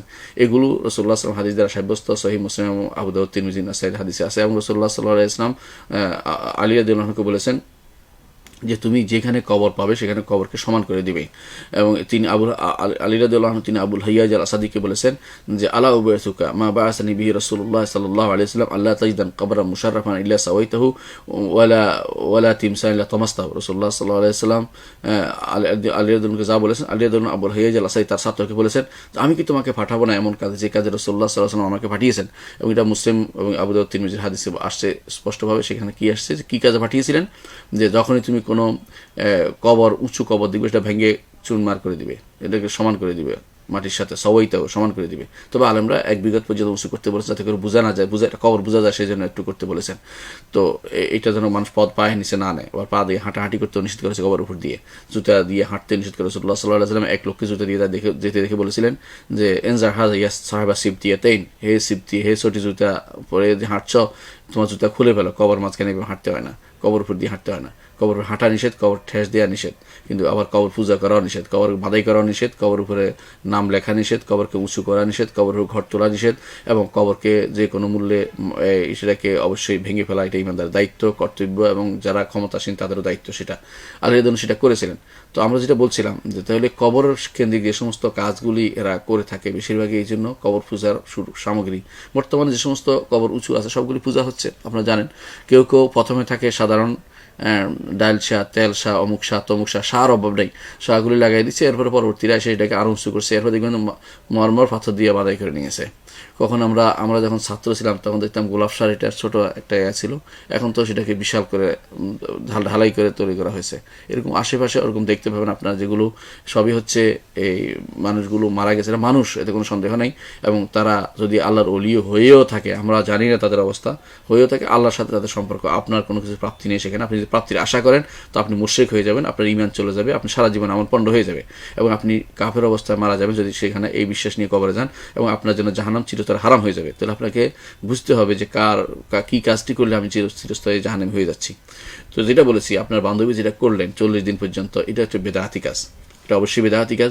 সেখানে কবর পাশে বসে 40 দিন সূরা ইয়াসিন পাঠ করা, সূরা ইয়াসিনের কোনো ফজিলত নাই, সূরা ইয়াসিনের শুধু তেলাওয়াতের ফজিলত আছে, অর্থাৎ আপনি 1 হরফে 10 নেকি পাবেন। এর বাইরে সূরা ইয়াসিনের পর কোনো সহিহ হাদিস নাই, একটি সহিহ হাদিসও নাই। আমরা একটু একটা একটা করে পরীক্ষা করে দেখেছি, কোনো একটি সহিহ হাদিসও নাই। এই জন্য সূরা ইয়াসিন কবরের কাছে পড়ার মধ্যে কোনো ফায়দা নেই। বরং আলেমগণ বলেছেন, ইবনে তাইমিয়া রাহমাতুল্লাহ আলাইহি বলেছেন, সূরা ইয়াসিনের মধ্যে যে সমস্ত জিনিসগুলো এসেছে সেগুলো যদি কোনো ব্যবহার করে সেটা কি? সূরা ইয়াসিনের মধ্যে আখিরাতের কথা আসছে, মৃত্যুর অবস্থা কী হবে, মৃত্যুর পর ভয়াবহতা কী হবে, সেখানে এরপরে আখিরাতে কী কী প্রতিদান, জান্নাতি দেওয়া হবে, জাহান্নামদের কী দেওয়া হবে, এটা আলোচনা আসছে। তো একজন মানুষ যখন মৃত্যুপথ যাত্রী, তার কাছে কেউ যদি কোনো এটা তুলে ধরে, পড়া না শুধু তেলাওয়াত না, গুনগুন করা নয়, সেখানে তার কাছে পড়ে অর্থটা বুঝিয়ে ধরে যে আমি এই অবস্থা পেতে যাচ্ছ, তুমি ভালো হবা, তুমি আখিরাতে আশা করছি তুমি জান্নাতে যাবা, তাকে আশাবাদ ব্যক্ত করা হয়, অর্থ বুঝিয়ে দিয়ে, সেটা জায়েজ আছে। কিন্তু আমাদের দেশে যেটা করা হয় সেটা কখনো জায়েজ নেই। অর্থাৎ সেখানে কোরআন সূরা ইয়াসিন পড়া এটা কখনো জায়েজ নেই এবং এটা বিদআত হবে, কারণ এই সিস্টেমটা শরীয়তে নেই। আলেমরা যেটা করেছেন কোরআনের তেলাওয়াত, সূরা ইয়াসিন এই জন্য বলেছেন আলেমরা, যেখানটার মধ্যে একসাথে অনেকগুলো আলোচনা আছে, এই জন্য আলেমরা বলেছেন যে মৃত্যুপথ যাত্রীকে সেটা পড়ে সেটার অর্থ তুলে ধরে তাকে আখিরাতমুখী করা, আশাবাদী করে তোলা, এটা হলো উদ্দেশ্য। অন্য কোনো কোরআন অন্য অংশ তেলাওয়াত করলেও হয়ে যাবে, সেটার উদ্দেশ্য সাধন হয়ে যাবে। মূল উদ্দেশ্য হচ্ছে আখিরাতমুখী করে তোলা, আখিরাতের তাকে, যেহেতু মৃত্যুর সময় আশাবাদটাকে বেশি প্রবল করতে হয় ভয়ের থেকেও, এই জন্য আশাবাদী করার জন্য সেটা পড়া হয়। কিন্তু এটাকে নিয়েছে এখন একটা প্রথা হিসেবে, কিছু মানুষ সেটাকে পড়ে, কোরআন মৃত্যুর আগেও পড়ে, মৃত্যুর পরেও পড়ছে, কবরের কাছে এখন ভাড়া আপনার কাছে শুনলাম যে 40 দিন পর্যন্ত পড়ছে। এগুলি ভিত্তিহীন কাজ, বেদাত কাজ, হারাম কাজ, এগুলি কিন্তু গুনাহ হবে এবং এগুলি শরীয়ত প্রবর্তন নিজেরা করার কারণে বড় ধরনের কবিরা গুনাহ হওয়ার সম্ভাবনা আছে এবং হতে পারে যদি কোনো এই অবস্থা চালু রাখে তার তওবা নসিব হবে না, বড় ধরনের গুনাহের কাজের মধ্যে সে লিপ্ত হয়ে গেছে। এই জন্য এই কাজটি তাকে নিষেধ করে দিবেন। আর যেটা বলেছি যে যদি কোরআন তেলাওয়াত করে ঘরে এবং পড়ে রসিলা দিয়ে দোয়া করে, তাহলে সেটা ইনশাআল্লাহ কাজে লাগবে। তবে এটা যেন অর্থ দিয়ে মানে কারো কিনে এনে যেন সেটা করা না হয়, নিজেদের পিতামাতার জন্য দোয়া করলে এটা অবশ্যই কাজে লাগবে। ঠিক অনুরূপভাবে কোরআন তেলাওয়াত করলে হাবুল ওয়াসাইল্লাহ, আল্লাহর বাণী দিয়ে, আল্লাহর কথা দিয়ে, আল্লাহর একটি গুণ দিয়ে আপনি আল্লাহর কাছে আল্লাহর প্রিয় হতে চাচ্ছেন, সেটা দিয়ে দোয়া করবেন। স্বামীর জন্য স্ত্রী দোয়া করবে অথবা সন্তানরা তার পিতার জন্য দোয়া করবে, এতে কোনো সমস্যা নেই। তবে এটাকে এত খতম দিতে হবে বা এত খতম এরকম না, যতটুকু পারে অতটুকু পড়বে এবং এটা বাধ্যবাধক 40 দিন বা দিনের সাথে বাধ্যবাধক দিবে না। সারা জীবন যতটুকু পড়ে, কোরআন হাদিস যতটুকু পড়ে অতটুকুর মধ্যে যেন তাদের জন্য দোয়া করে, ওসিলা দিয়ে দোয়া করে যে আমরা আল্লাহ দিন শিখেছি, আল্লাহ কোরআন পড়েছি, হাদিস পড়েছি, আল্লাহ এর ওসিলা যে সব তুমি আল্লাহ আমাদের দিয়েছ, এর ওসিলায় আমরা দোয়া করতেছি, আল্লাহ আপনি আমাদের অমুককে তমুককে ক্ষমা করে দেন, এইভাবে বলতে পারবেন। এটা হচ্ছে উত্তম পদ্ধতি, যেটা আমরা জানাই দিলাম আপনাকে। এরপর আপনি বলেছেন সে এবং তার ছেলেমেয়েরা মৃত ব্যক্তির জন্য কি আমল করবে, একটু বলবেন কি? সে এবং সবার জন্য একই আমল। মৃত ব্যক্তির জন্য যে আমলগুলি করা যায় তার মধ্যে উত্তম হচ্ছে সদকা জারিয়া করা। সদকা জারিয়া সবচেয়ে উত্তম। এবং তার দোয়া করা, স্বাভাবিক দোয়া করা, যে কোনো সময় রব্বির হামহুমা কামা রব্বায়ানি সাগীরা দোয়া করতে পারে। স্ত্রী স্বামীর জন্য দোয়া করতে, স্বামী স্ত্রীর জন্য দোয়া করতে পারে। এই দোয়া থেকে যেন মাহরুম না করে। তারা কবরবাসী উপরের দোয়ার জন্য মহতাজ, তারা কিছুই করতে পারে না, তাদের আমল শেষ হয়ে গেছে। আপনি দোয়া করেন তাদের কাজে লাগবে, তারা আপনার জন্য কিছুই করতে পারে না, তারা কোনো দোয়া করতে পারে না, তাদের কোনো ক্ষমতা নেই, তারা অক্ষম, তারা সবচেয়ে ক্ষতিগ্রস্ত অবস্থায় আছে, তারা কিছুই করতে পারে না। ইমাম আবু হানিফা রাহমাতুল্লাহ জন্য বলেছেন কোনো মৃত মানুষের মাধ্যম দিয়ে ওসিলাদের দোয়া করা ওই ব্যক্তির মতো, যে ব্যক্তি যেন ডুবন্ত মানুষকে আবার বাঁচার জন্য ধরছে, সে ডুবে মরে আছে, এর ধরে রেখেছে যে আমাকে বাঁচাও, এরকম। কারণ হচ্ছে কবরবাসী নিজেই মরে গেছে, তার কোনো ক্ষমতা নেই, কোনো রকমের সামান্যতম কিছু করা তার কোনো ক্ষমতা নেই, কিছু সে বুঝতেও পারছে না। আল্লাহ তাআলা কোরআন কারীম বলেছেন ওয়ামা আনতা বিমুসমিন মান ফিল কুবুর, কবরে যা তারা আপনি শুনতে পারে না। শুনতে আল্লাহ তাআলা যা চায় তার বাইরে একটুও শোনায় না। রাসূলুল্লাহ সাল্লাল্লাহু আলাইহি ওয়াসাল্লাম কিছু শোনাইছেন, এর বাইরে আল্লাহ তাআলা যেটা চায় সেটা ব্যতীত তারা কিছুই শুনতে পায় না, আপনি যতই চিৎকার করেন না কেন। তাহলে আমি যদি কবরের কাছে সারাদিনও চিৎকার করে কোনো কাজে আসবে না, সেটা আমাদের জন্য গুনার কাজ হবে। রাসূলুল্লাহ সাল্লাল্লাহু আলাইহি ওয়াসাল্লাম এটাকে বলেছেন ওয়ালা তাকুল হুজরান, তোমরা হুজুর বলো না, বাড়তি কথা, বেহুদা কথা ওখানে কবরের কাছে তোমরা বলো না, কবরের কাছে এগুলি আক্রমণ করো না, মানে সেগুলি নিয়ে কাজ করো না, বরং তোমরা বেশি বেশি যেটা করবা সেটা হচ্ছে তাদের জন্য দোয়া করা। রাসূল এটাই বলেছেন। এবং বাড়তি কথা, বেহুদা কথা সেগুলি নিয়ে তাদের উপর বিপদ ডেকে আনা এটা উচিত না, নিজের এবং তাদের জন্য বিপদ ডেকে আনা উচিত না। পরবর্তী প্রশ্ন হচ্ছে পতাকা বানানোর হুকুম কি, বানানো যাবে কি? পতাকা বানাতে পারবেন না কেন? পতাকা বানাতে পারবেন, পতাকা বানালে কোনো সমস্যা নেই। পতাকা বানান, পতাকা হলো একটা চিহ্ন, পতাকা বানাতে কোনো দোষের কিছু না। সমস্যা একটাই, পতাকার মধ্যে কি আছে সেটা আগে দেখতে হবে। পতাকার মধ্যে কোনো ছবি থাকে তাহলে ছবি আঁকা জায়েজ নেই। আজ পতাকার মধ্যে আঁকা জায়েজ নেই, পতাকার মধ্যে যদি কোনো কোনো পূজার সামগ্রী থাকে সে পূজা করা জায়েজ নেই। এবং আপনি চিন্তা করবেন আপনি কি করছেন। যদি আপনি বলেন যে না আমি সবুজ আঁকতেছি, আমি লাল আঁকতেছি, আমি এটা তো না জায়েজ হওয়ার কিছু নেই। কিন্তু এটা যদি কোনো পূজার সামগ্রী হয়ে যায় অথবা পূজনীয় বলে মনে করেন কেউ যে এটা পূজনীয়, তাহলে সেটা হলো শিরক। এই জন্য এইটা না করে পতাকা বানানো জায়েজ, কিন্তু এর নিয়তটা দেখতে হবে এক, আর কর্মটা দেখতে হবে। নিয়ত আর কর্ম দুটেই, সে কি করে, কি পতাকা দিয়ে কি করে সেটা বড় কথা।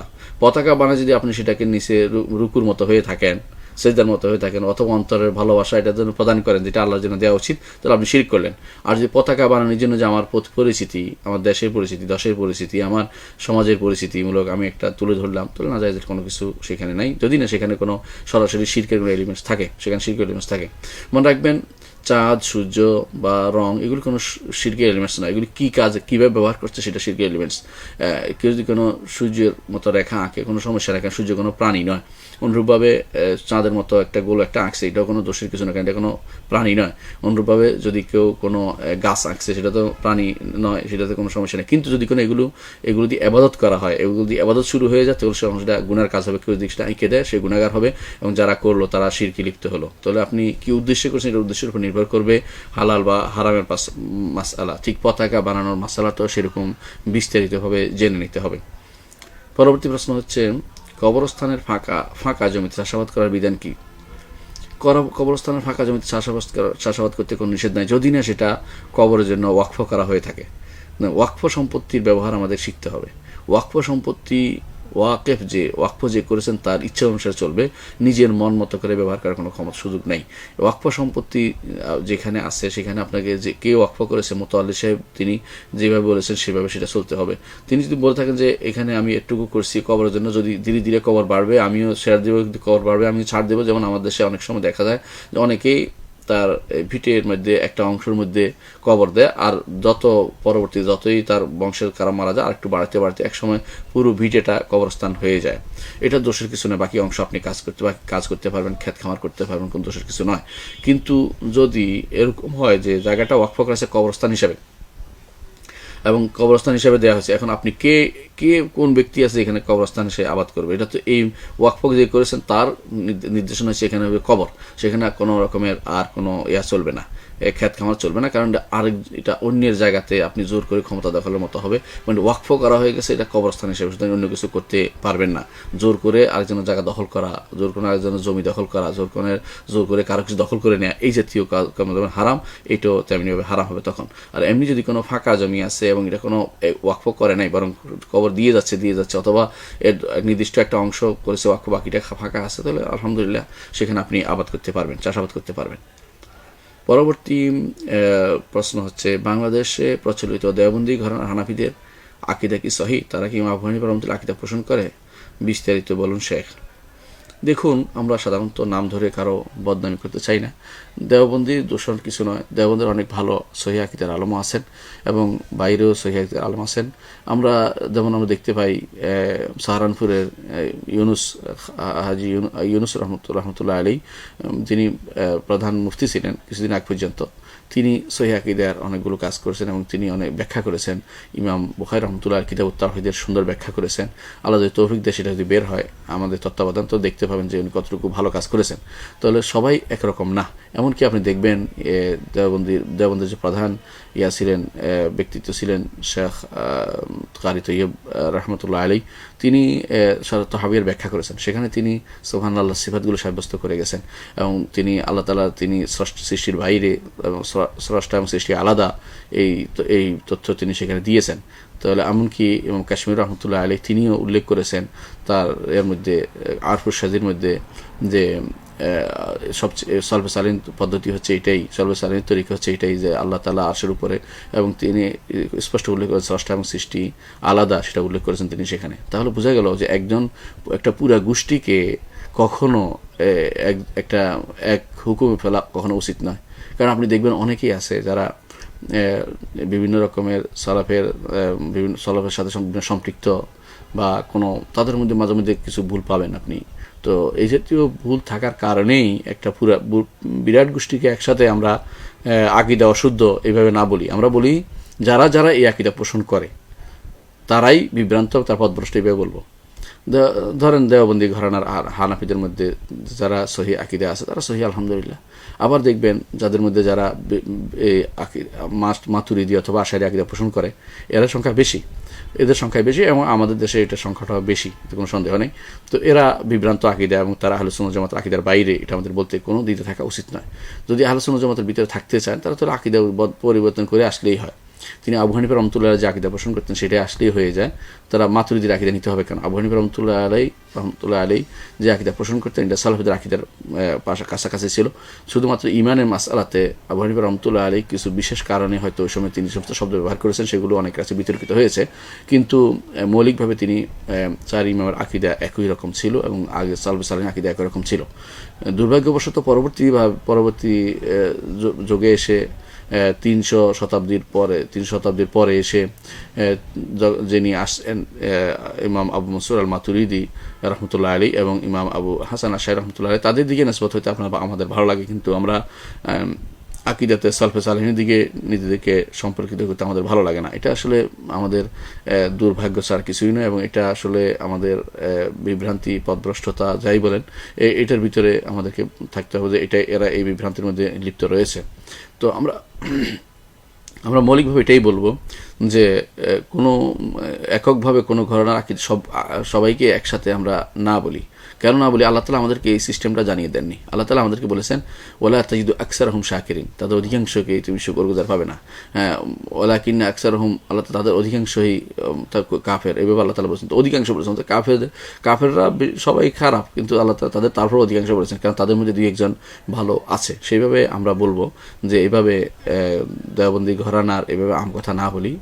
আরেকটি কারণও বলবো না, এই কারণ হচ্ছে বেশিরভাগ মানুষই কিন্তু ফিতরিভাবে আল্লাহ তাআলার আসমা সিফাত হতে শুরু করে বিভিন্ন জিনিস তারা কোরআন হাদিস পড়ে সেগুলি বিশ্বাস করে, এবং তাদের যে সমস্ত খেদমত আছে সেগুলি তারা কখনো এই আল্লাহ তাআলার আসমা সিফাত বা এই জাতীয় যত আকীদাগত ইমানি বিষয়ে তারা সাধারণত দেখা গেছে সহিটাই বিশ্বাস করে গেছেন। তারা কোনো একটা ভুলের উপরে তারা থাকেননি, কারণ তারা ইলমুল কালাম বা কালাম শাস্ত্রের মধ্যে ডুবে যাননি, বরং তারা কোরআন হাদিসের খেদমতই করে গেছে, সেজন্য তারা সঠিক কথাটি বলে গেছেন। তাহলে আমরা যদি কোনো একটা আমভাবে বলে দেই দেওবন্দি ঘরানার সব আকিদা অশুদ্ধ, এটা কিন্তু একটা ভুল হবে। এটা এইভাবে না বলি, আমরা বলি যে আলহামদুলিল্লাহ খায়ের কল্যাণ সবখানেই আছে, সব মাদ্রাসায় থাকবে, কিন্তু যারাই এভাবে বলবো তাদের মধ্যে যারাই, এবং এটা বেশিরভাগ, আবারও বলছি বেশিরভাগই যারা আকিদা মাতুরিদিয়ায় বিশ্বাসী এবং যারা আশারি আকিদা বিশ্বাসী, তারা বিভ্রান্ত, পথভ্রষ্ট, এবং তারা সহিহ আকিদার বিরোধী, এবং তারা আহলে সুন্নাত জামাতের মানহাজের বিরোধী, এবং এই জন্য তাদের এই সমস্ত যারা এই সমস্ত আকিদা পাঠ করে তাদের আকিদা পড়াও জায়েজ নেই, শোনাও জায়েজ নেই, তাদের কাছে এগুলো কোনো দার্স নেওয়া জায়েজ নেই, তাদের মজলিসে বসাও জায়েজ নেই, কারণ এগুলো হচ্ছে বিভ্রান্তি তথ্য, কোরআন সুন্নাহ বিরোধী কথাবার্তা, এগুলো শোনা মোটে কোনোভাবে জায়েজ নেই, এগুলো প্রমোট করাও জায়েজ নেই। আপনি বুঝতে পারছেন আমি কি বলতে চাচ্ছি? তারপরে এদের মধ্যে যারা ভালো, এদের মধ্যে যারা সহি কথা বলে, বিশুদ্ধ কথা বলে, বা হাদিসের দার্স দেয়, বা তাফসিরে আলোচনা করে, এদের যদি শুদ্ধ হয়, শুদ্ধটা অবশ্যই নেওয়া যাবে, এতে কোনো সন্দেহ নেই।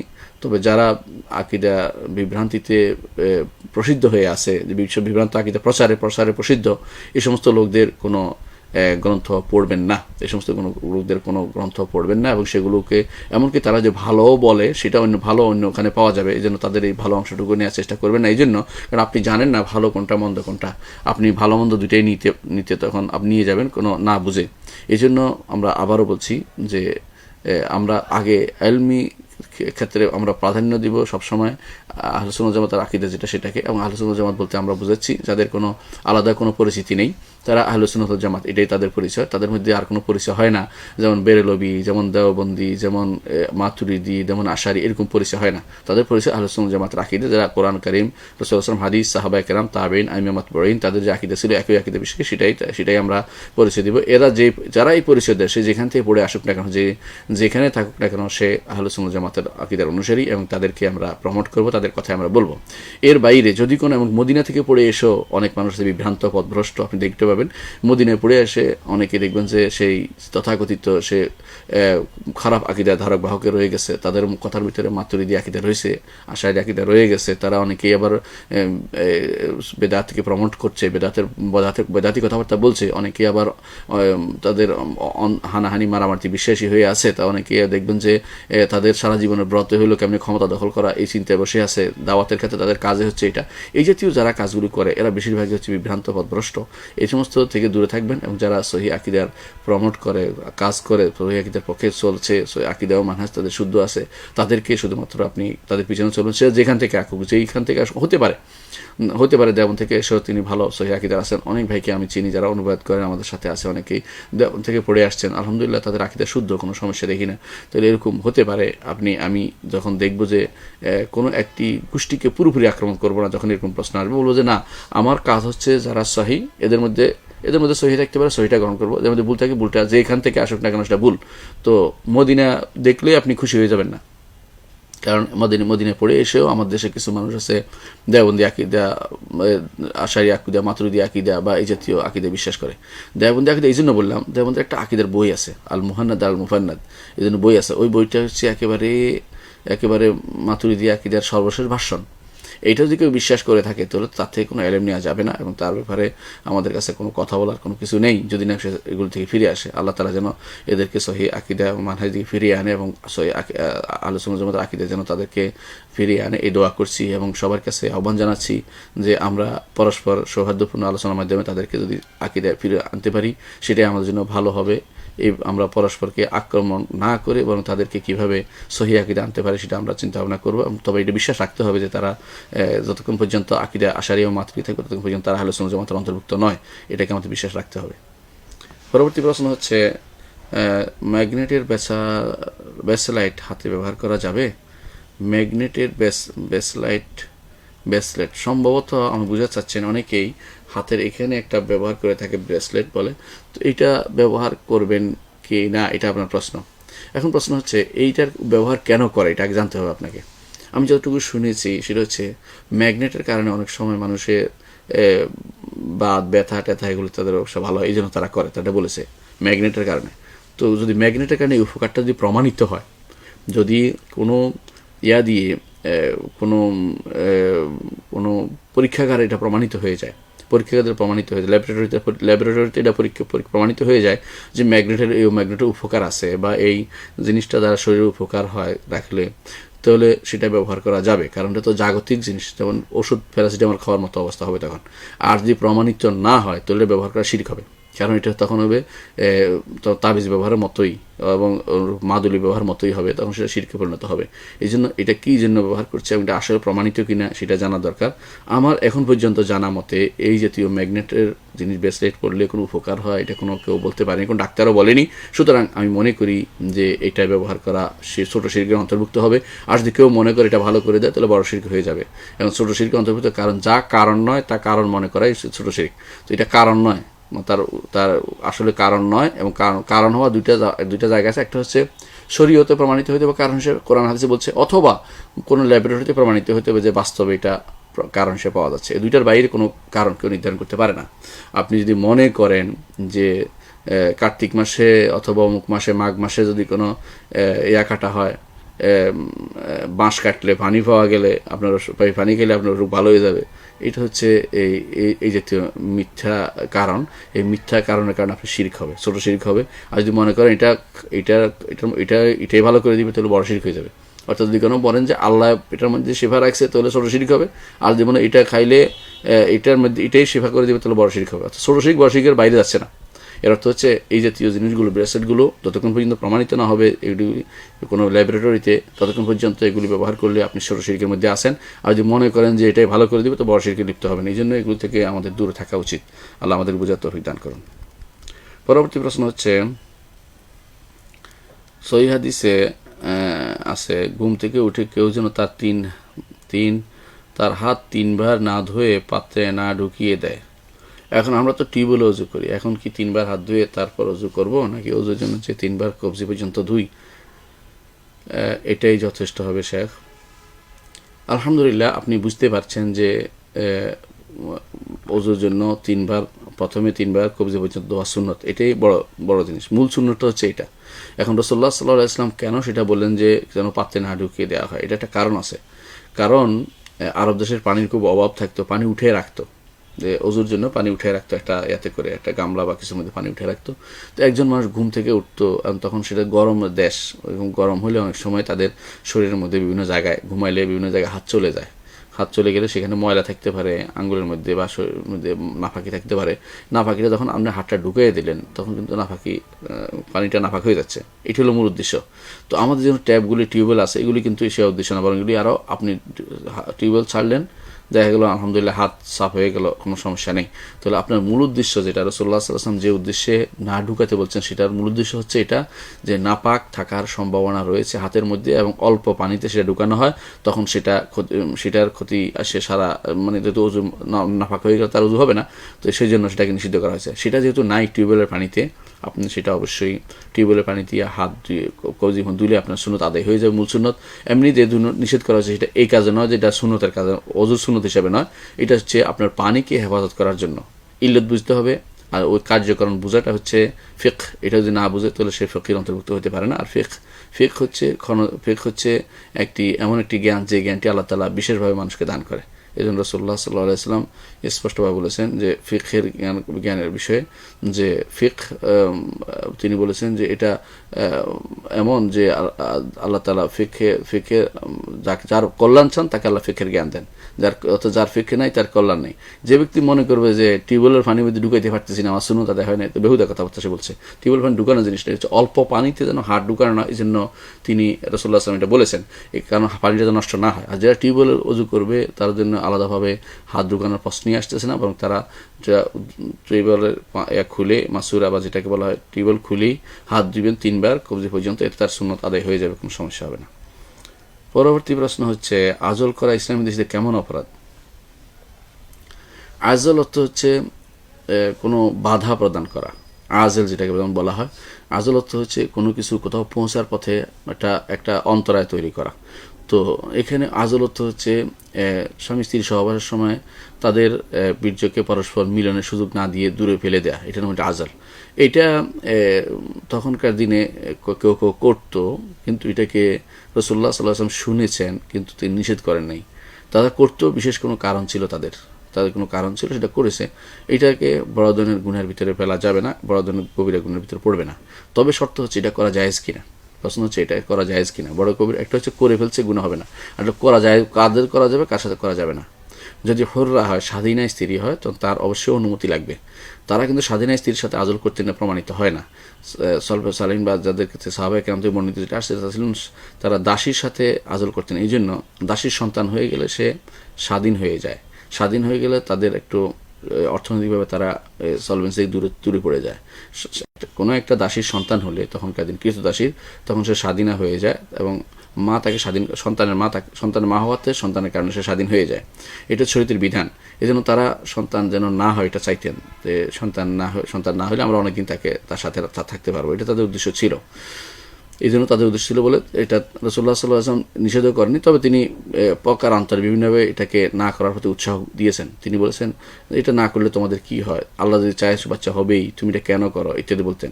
কিন্তু সরাসরি নিষেধ তিনি করেন নাই, কারণ সরাসরি নিষেধ একটা এমন কোনো কাজ নয় যেটার কারণে নিষেধ করা জরুরি হয়ে যাচ্ছে, এটা নয়। এটা ব্যক্তিগত, পরস্পর একেবারেই একান্ত কাজ, এটাকে রাসূলুল্লাহ সাল্লাল্লাহু আলাইহি ওয়াসাল্লাম এখানে হস্তক্ষেপ করেননি।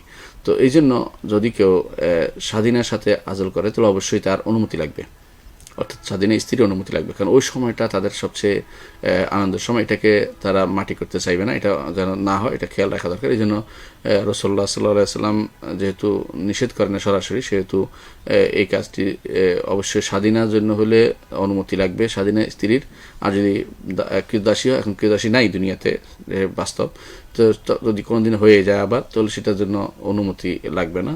কিন্তু সেটারও উদ্দেশ্য যেন এটা না হয় যে সন্তান দিলে খাওয়াতে পারবো না, এটা যেন উদ্দেশ্য না হয় কোনোদিন।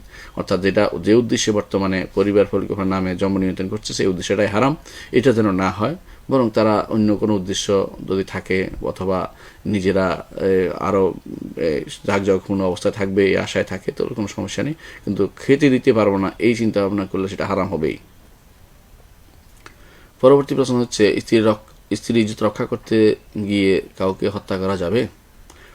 স্ত্রীর ইজ্জত রক্ষা করতে গিয়ে যদি সে যদি মারতে আসে, শর্ত হচ্ছে এটা, অর্থাৎ কেউ যদি কোনো আক্রমণ করে আপনাকে, আপনার স্ত্রীকে নেয়ার জন্য, এবং কোনোভাবেই আপনি মার ছাড়া তাকে বাঁচাতে পারছেন না, আপনি মেরে ফেললেও আপনি তারটা বেহুদা যাবে, এটা তার কোনো রক্তের কোনো মূল্য থাকবে না। এটা হচ্ছে শরীয়তের বিধান। এটাকে বলা হয় যেটাকে বলা হয় যে আত্মরক্ষার্থে, হ্যাঁ, আত্মরক্ষা, দফরুস সয়েল বলা, এটা দফরুস সয়েল বলা, এটাকে আরবিতে দফরুস সয়েল অর্থাৎ আক্রমণকারীকে প্রতিহত করা। আপনি স্ত্রী নিয়ে যাবেন, তো দিবেন না, কেন দিবেন? আপনি সেখানে প্রতিহত করলে আপনি মারা যান, আপনি শহীদ হবেন, সে মারা গেলে সে বেহুদা যাবে, তার কোনো অর্থ থাকবে না। প্রমাণিত হয় যে সে এই কাজের মধ্যে এসে মারা গেছে, তাহলে তার এটার কোনো আল্লাহর দরবারে কোনো ধরপাকড় নাই। দুনিয়ার ধরপাকড় থাকলেও দুনিয়ার মানুষ যদি কোনো বুঝতে পারে আত্মরক্ষার্থে করেছে, সেটাও কোর্টে আমার জানা মতে সেখানেও ছাড় আছে আত্মরক্ষার্থে সেটা করে থাকলে। এবং আত্মরক্ষার্থে নিজের স্ত্রীর সম্মান মর্যাদা রক্ষার্থে ইসলামী দৃষ্টিকোণ থেকে যদি কেউ কাউকে মেরেও ফেলে, তাহলে তার কোনো গুনাহ হবে না। তুমি শর্ত হচ্ছে মৃত্যু ব্যতীত, মায়ের ব্যতীত তাকে যদি থামানো না যায়, সেটা হলো এই মাসালা। যদি এর বাইরে অন্য কোনো পদ্ধতি থাকে, যেমন দূরে সরে যাওয়া, চলে যাওয়া, সেখান থেকে পালিয়ে যাওয়া, তাহলে সেটা করতে হবে না মেরে। আর যদি এমন হয় যে কোনোভাবেই যেতে পারছে না, এখন তাকে মারা ব্যতীত হয় ইজ্জত সম্মান শেষ হবে, না হলে তাকে মারতে হবে। তখন তাকে মারা হলেও তার ইজ্জত রক্ষা করতে হবে, কারণ ইজ্জত রক্ষা করা জরুরি। স্ত্রীর ইজ্জত রক্ষা করার জন্য স্বামী দায়িত্বপ্রাপ্ত যে স্ত্রীর সম্মানের সাথে রাখবে এবং স্ত্রীর ইজ্জত রক্ষা করবে। আশা করি বিষয়টি বুঝছেন। পরবর্তী প্রশ্ন হচ্ছে, সৈয়দ আবুল হাসান আলী নাদবির বই কি পড়া যাবে? সৈয়দ আবুল হাসান আলী নাদবী হচ্ছে ভারতবর্ষের একজন শ্রেষ্ঠ ব্যক্তিত্ব, যে সমস্ত ব্যক্তি শ্রেষ্ঠত্ব লাভ করেছেন ইলমে, আমলে, তাকওয়া, পরহেজগারি, তাদের মধ্যে একজন। তার বই পড়বেন, বিশেষ করে আদবিয়াতের বইগুলো পড়বেন, নির্দ্বিধায় পড়বেন। এমনকি যেগুলো তিনি বিভিন্ন এদের নামে লিখেছেন সেগুলো পড়তে পারবেন। ইবনে তাইমিয়া রাহমাতুল্লাহর নামে লিখেছেন, সেগুলো একটা বই লিখেছেন, সেটাও পড়তে পারবেন। কিন্তু তিনি দেখা গেছে তিনি কিছু বই লিখেছেন যেগুলো একটু বিতর্কিত, এবং এগুলো হায়াতু কেবাল উলামা সৌদি আরবের তারা নিষিদ্ধ, বা তাদের দেশে নিষিদ্ধ করেছেন, যদিও সেগুলো বিক্রি হচ্ছে এখন ওদের আসছে ওখানে। তারপরেও সেগুলো কিছু বই আছে যেগুলো, যেমন আহমদ সিরহিন্দির উপর লেখা তার বইটি, সেখানে তিনি ওয়াহদাতুশ শুহুদের পক্ষে কথা বলেছেন, এই জন্য সেটাকে অনেকেই ভিন্ন দৃষ্টি দেখেছে। এর বাইরে আলহামদুলিল্লাহ সৈয়দ আবুল হাসান আলী নাদবী রহমতুল্লাহ আলীর অনেক গ্রন্থ আছে, যেগুলো তিনি বিভিন্নভাবে বিশুদ্ধ আকীদা, বিশুদ্ধ আমল, বিশুদ্ধ কর্মকাণ্ড তুলে ধরেছেন। তো আমরা এককভাবে শুধু শেখ সৈয়দ আহমদ সিরহিন্দি রহমতুল্লাহ আলীর উপর লেখা তার গ্রন্থটিকে না পড়ার জন্য বলবো, যেটা আমাদের হায়াতুল কিবার উলামা যুগ এবং শেখ বিন বাজ রাহমাহুল্লাহ তারা আগেই সেটাকে সাবধান করেছেন। এর বাইরে তার অনেক ভালো ভালো লেখা আছে, শত শত লেখা আছে, সেগুলো পড়বেন। সিরাত নবীর উপর আছে, আরবি সাহিত্যের উপর আছে, এবং দিন এবং দিনের বিভিন্ন অবস্থার উপর আছে। বিশেষ করে তার একটি গ্রন্থ তো জগৎ বিখ্যাত একটি গ্রন্থ, সেটার নাম হচ্ছে মাজা খাসেল আলম বিন হেতাতুল মুসলিমিন। এই গ্রন্থটি তো অনুবাদও হয়েছে আলহামদুলিল্লাহ। মুসলমানদের পতনে বিশ্ব কি হারালো, বোধহয় এই জাতীয় অনুবাদ। এবং তার তারিখে গ্রন্থ আছে, বা বিভিন্ন ঐতিহাসিক লেখা আছে, সেগুলো আলহামদুলিল্লাহ অত্যন্ত ভালো গ্রন্থ। একটি গ্রন্থের উপরে আমাদের শেখরা যে নিষেধ করে, আমরা এই জন্য নিষেধ করছি, সেটা হচ্ছে আহমদ সিরিন্দির উপর লেখা তার বইটি পড়া যাবে না। পরবর্তী প্রশ্ন হচ্ছে, মেয়েদের চুল বাঁধার ক্লিপ আছে বা যা বিভিন্ন প্রাণীর প্রতিক্রিয়া তৈরি, যেমন প্রজাপতি, এমন সামগ্রী ব্যবহারে ইসলামের হুকুম কি? দেখুন, প্রজাপতি যেহেতু একটি প্রাণী, এবং প্রাণীর ছবি আঁকা জায়েজ নেই, প্রাণীর ছবি ব্যবহারও তেমনি জায়েজ হবে না। এই জন্য যে সমস্ত ক্লিপের মধ্যে প্রাণীর ছবি আছে, স্পষ্ট মাথা সহ দেখা আছে, সেটা দেওয়া যাবে না। যদি মাথা বাদে বাকি অংশ, শুধু ডানা দুইটা দেওয়া হয়, তাহলে সেটাতে গুনার কিছু হবে না, কারণ এটা তখন আর পূর্ণ প্রাণী নেই। মাথা সাধারণত সবচেয়ে বেশি পরিচায়ক, মাথা না থাকলে বাকি অংশের ডানা দিলে কোনো সমস্যা হবে না, সেই অবস্থা এরকম। কারণ এটা ধরার জন্য কিন্তু দুইটা অংশ লাগে, ক্লিপগুলো দুইটা অংশ এমনিতে রাখলেও ডানার মতো মনে হয়, আর কেউ যদি ডানার মতোই করলো কিন্তু মাথা দিল না, তাহলে সে প্রাণী হিসেবে অঙ্কন করেনি, সে তখন ব্যবহার করতে পারবে। আয়ুর্বেদিক মেডিসিনে অনেক সময় গোমূত্র থাকে, সেটা কি হালাল হবে? আয়ুর্বেদিক মেডিসিনে গোমূত্র থাকে, এটা আপনি প্রমাণ করতে হবে। এক নম্বর কথা, প্রমাণিত হওয়ার পরে তখন মাসালা আসবে যে এটা কি তখন ব্যবহার করা যাবে কিনা। প্রথমত আমাদের জানা মতে গোমূত্র থাকে না, যদি থাকেও সেটা শুকিয়ে ফেলা হয়। যে জিনিস শুকিয়ে যায় সে জিনিস আর থাকে না। গোমূত্র কী দেওয়া হয়, গোমূত্র কেন দেয়, এটা আমরা দেখতে হবে। দ্বিতীয় মাসালা হচ্ছে গোমূত্র আসলে কি, কতটুকু নাফাক। এটা নিয়ে বিশাল মাসালা ইতিমধ্যে বিশাল ঝগড়া হয়ে গেছে। আমাদের আব্দুর রাজ্জাক বিন ইউসুফ যখন বললেন যে ডুবে ফেললেও তার নামাজ হবে, তখন অনেকে এই নিয়ে বাড়াবাড়ি হাসাহাসি করেছেন। হাসাহাসি করবেন, ফিকহি মাসালা যেহেতু মতভেদ থাকতেই পারে। হানাফি মাযহাব মতে গোমূত্র নাফাক, অন্যান্য মাযহাবের মতে নাফাক নয়। অন্য মাযহাব নাফাক নয়, কারণ এটা রাসূলুল্লাহ সাল্লাল্লাহু আলাইহি ওয়াসাল্লাম তিনি উটের পেশাব, উটের দুধ খাইতে বলেছেন এদেরকে, যারা অসুস্থ হয়ে পড়ছিল। সেই থেকে আলেমরা ইস্তেনতাজ করেছেন এটা, যে যেগুলোর গোশত খাওয়া যায়, যে সমস্ত প্রাণীর গোশত খাওয়া হালাল,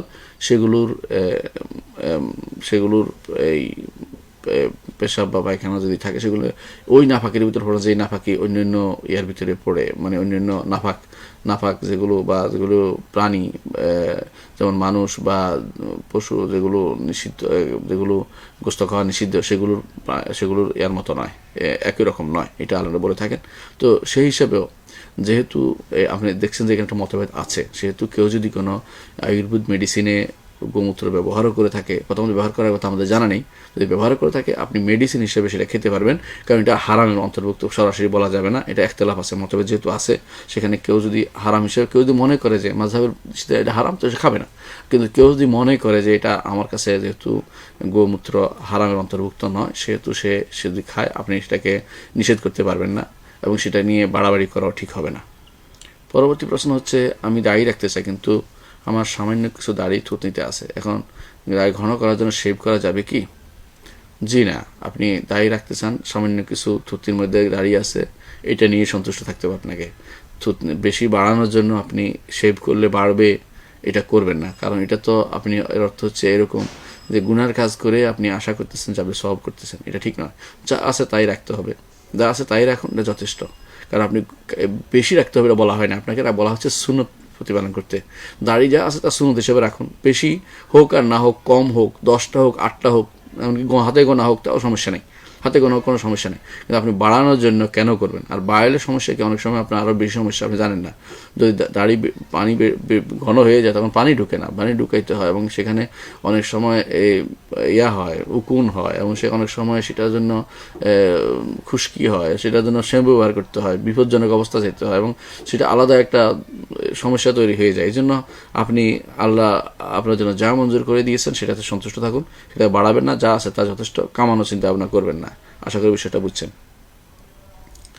পরবর্তী প্রশ্ন হচ্ছে, যারা আয়েসা হায়েজ বন্ধ হয়ে গেছে, তারা ইদ্যত কেমনে পালন করবে? সুবহানাল্লাহ, যারা আয়েসা এবং যারা হায়েজ বন্ধ হয়েছে, তারা ইদ্যত পালনের ব্যাপারটা আল্লাহ কিন্তু বলে দিয়েছেন। ওয়াল্লাহি ইয়াসনা মিনাল মাহিদ ফাইদ্দাতুহুন্না সালাসাতু আশহুর। যারা আয়েসা, যাদের ইদ্যত হায়েজ আসে না, ছোট হোক আর উলাতুল আহমাল, ছোট হোক আর অথবা হোক, আয়েসা হোক, তাদের অর্থ হলো তারা নাই, তার হায়েজ আসে না, তখন তাদের জন্য 3 মাস আল্লাহ নির্ধারণ করে দিয়েছেন। ফাইদ্দাতুহুন্না সালাসাতু আশহুর কোরআনে কারিমে আল্লাহ বলে দিয়েছেন। সুতরাং আমাদের এখানে আর কোনো কথা বলার নেই। এর অর্থ তাদের ইদ্যত হবে 3 মাস, তাদের ইদ্যত হবে 3 মাস। তবে ইদ্যত হচ্ছে তালাকের ইদ্যত, কিন্তু যাদের সবার জন্যই আবার ভিন্ন ভিন্ন আছে, যাদের স্বামী মারা গেছে, তাদের ইদ্যত কতদিন? তাদের ইদ্যত হচ্ছে 4 মাস 10 দিন। এই ইদ্যত পালন করতে হবে। শোক, এটাকে বলা হয় শোকের ইদ্যত, সেটা শোকের ইদ্যতটা হচ্ছে 4 মাস 10 দিন। আর যদি সন্ততি থাকে, সেটা তাদের পেটে থাকে হামল, এটার ইদ্যত হচ্ছে সন্তান বের হওয়া পর্যন্ত এই ইদ্যত থাকে। তা আমার মনে হয় বিষয়টা স্পষ্ট। পরবর্তী প্রশ্ন হচ্ছে, আমাদের গ্রামের কবরস্থান পরিষ্কার করার জন্য এই জঙ্গলগুলো কি পুড়িয়ে ফেলা যাবে, এবং ঘাস মারার জন্য কি বিষ প্রয়োগ করা যাবে? জি, কবরস্থান পরিষ্কার করার জন্য জঙ্গল পুড়িয়ে ফেলা যাবে, কোনো সমস্যা নেই। অনুরূপভাবে ঘাস মারার জন্য বিষ প্রয়োগ করা যাবে, কোনো সমস্যা নেই, এটা দ্বারা কোনো গুণের কিছু হবে না। পরবর্তী প্রশ্ন হচ্ছে, আমার অল্প অল্প দাড়ি বেরিয়েছে, এইটা প্রশ্ন দিয়ে দিয়েছে অলরেডি। পরবর্তী প্রশ্ন হচ্ছে, বর্তমানে দেশি দেওবন্দ আকিদা সকল মাদ্রাসায় সেখানে দান করা যাবে? এটা আমরা আলোচনা দিয়ে উত্তর দিয়ে দিয়েছি। হাদিসে বলা হয়েছে, বিচারের দিন আল্লাহর ছায়া 7 শ্রেণীর ব্যক্তি আশ্রয় পাবে। এটাকে আরশের ছায়া দ্বারা ব্যাখ্যা করার কারণ কি? সেটা কি তাবিল হচ্ছে না? সুন্দর প্রশ্ন করেছেন, এটা উত্তর দেওয়া দরকার। প্রথমত, হাদিসের নিয়ম হচ্ছে এক হাদিস আরেক হাদিসের ব্যাখ্যা করে। এক হাদিস আরেক হাদিসে ব্যাখ্যা করে। কোন হাদিসে বর্ণনাকারী হাদিসটি সংক্ষিপ্ত বর্ণনা করেছেন, আরেক হাদিসের বর্ণনাকারী সেটাকে এই বর্ণনাকারী হাদিসের বর্ণনাকারী আবার সেটাকে বিস্তারিত বর্ণনা করেছেন। তো যেখানে বলেছে ইয়াউমা লা যিল্লা ইল্লা যিল্লু, অন্য হাদিসে আছে ইয়াউমা লা যিল্লা ইল্লা যিল্লু আরশি, সাবাতুন ইযিল্লুহুমুল্লাহু ফি যিল্লি আরশি। আল্লাহ তাআলা এক হাদিসে বলা হয়েছে যে আল্লাহ তাআলা তার ছায়া 7 শ্রেণীর লোককে আল্লাহ তাআলা তার ছায়া স্থান দিবেন। তার ছায়া, সেই ছায়া আল্লাহর মাখলুক সৃষ্ট ছায়া, এটাও কেউ কেউ বলেছেন যে আল্লাহ তাআলা সৃষ্টি করেছেন। এটাও সলবদের কথা। তো সলবদের কথা থাকলে সেখানে আমাদের আর কোনো বানানোর সুযোগ নেই, তাওয়িল বলা হয় না এটাকে। সলফে সালাম তো সাহাবায়ে কেরাম, কোনো হাদিসে থাকলে বা সাহাবায়ে কেরাম কথা থাকলে, তাবেঈনদের কথা থাকলে, ইমামদের কথা থাকলে সেখানে আর আপনার আমার বানানোর কোনো সুযোগ নেই। সেটা বললে তাবিল হয় না। এটা তাবিল হয় যদি সলবদের কথা না থাকে, আমি এটা অপব্যাখ্যা নিয়ে যাচ্ছি, তখন সেটা হয় তাবিল। তাবিল বুঝতে হবে, তাহলে তাবিল অর্থ অপব্যাখ্যা করা, দূরবর্তী অর্থ গ্রহণ করা। এটা দূরবর্তী অর্থ গ্রহণ করার এই সিস্টেমটি ইসলামে নাই। এটা হচ্ছে অত্যন্ত বিভ্রান্তি। এই জন্য 7 শ্রেণীর লোকদেরকে আল্লাহ ছায়া দিবেন বলছেন। আরশের নিচে আমরা বলছি যে এটা অন্য একটা হাদিসের কাছে, এক নম্বর যে কারণে আমরা বলি হাদিসে আসছে, হাদিসের বর্ণনায় জিল্লে আরশি আসছে। যেহেতু আরশের ছায়া আসছে সেজন্য আরশের ছায়া বলে থাকে।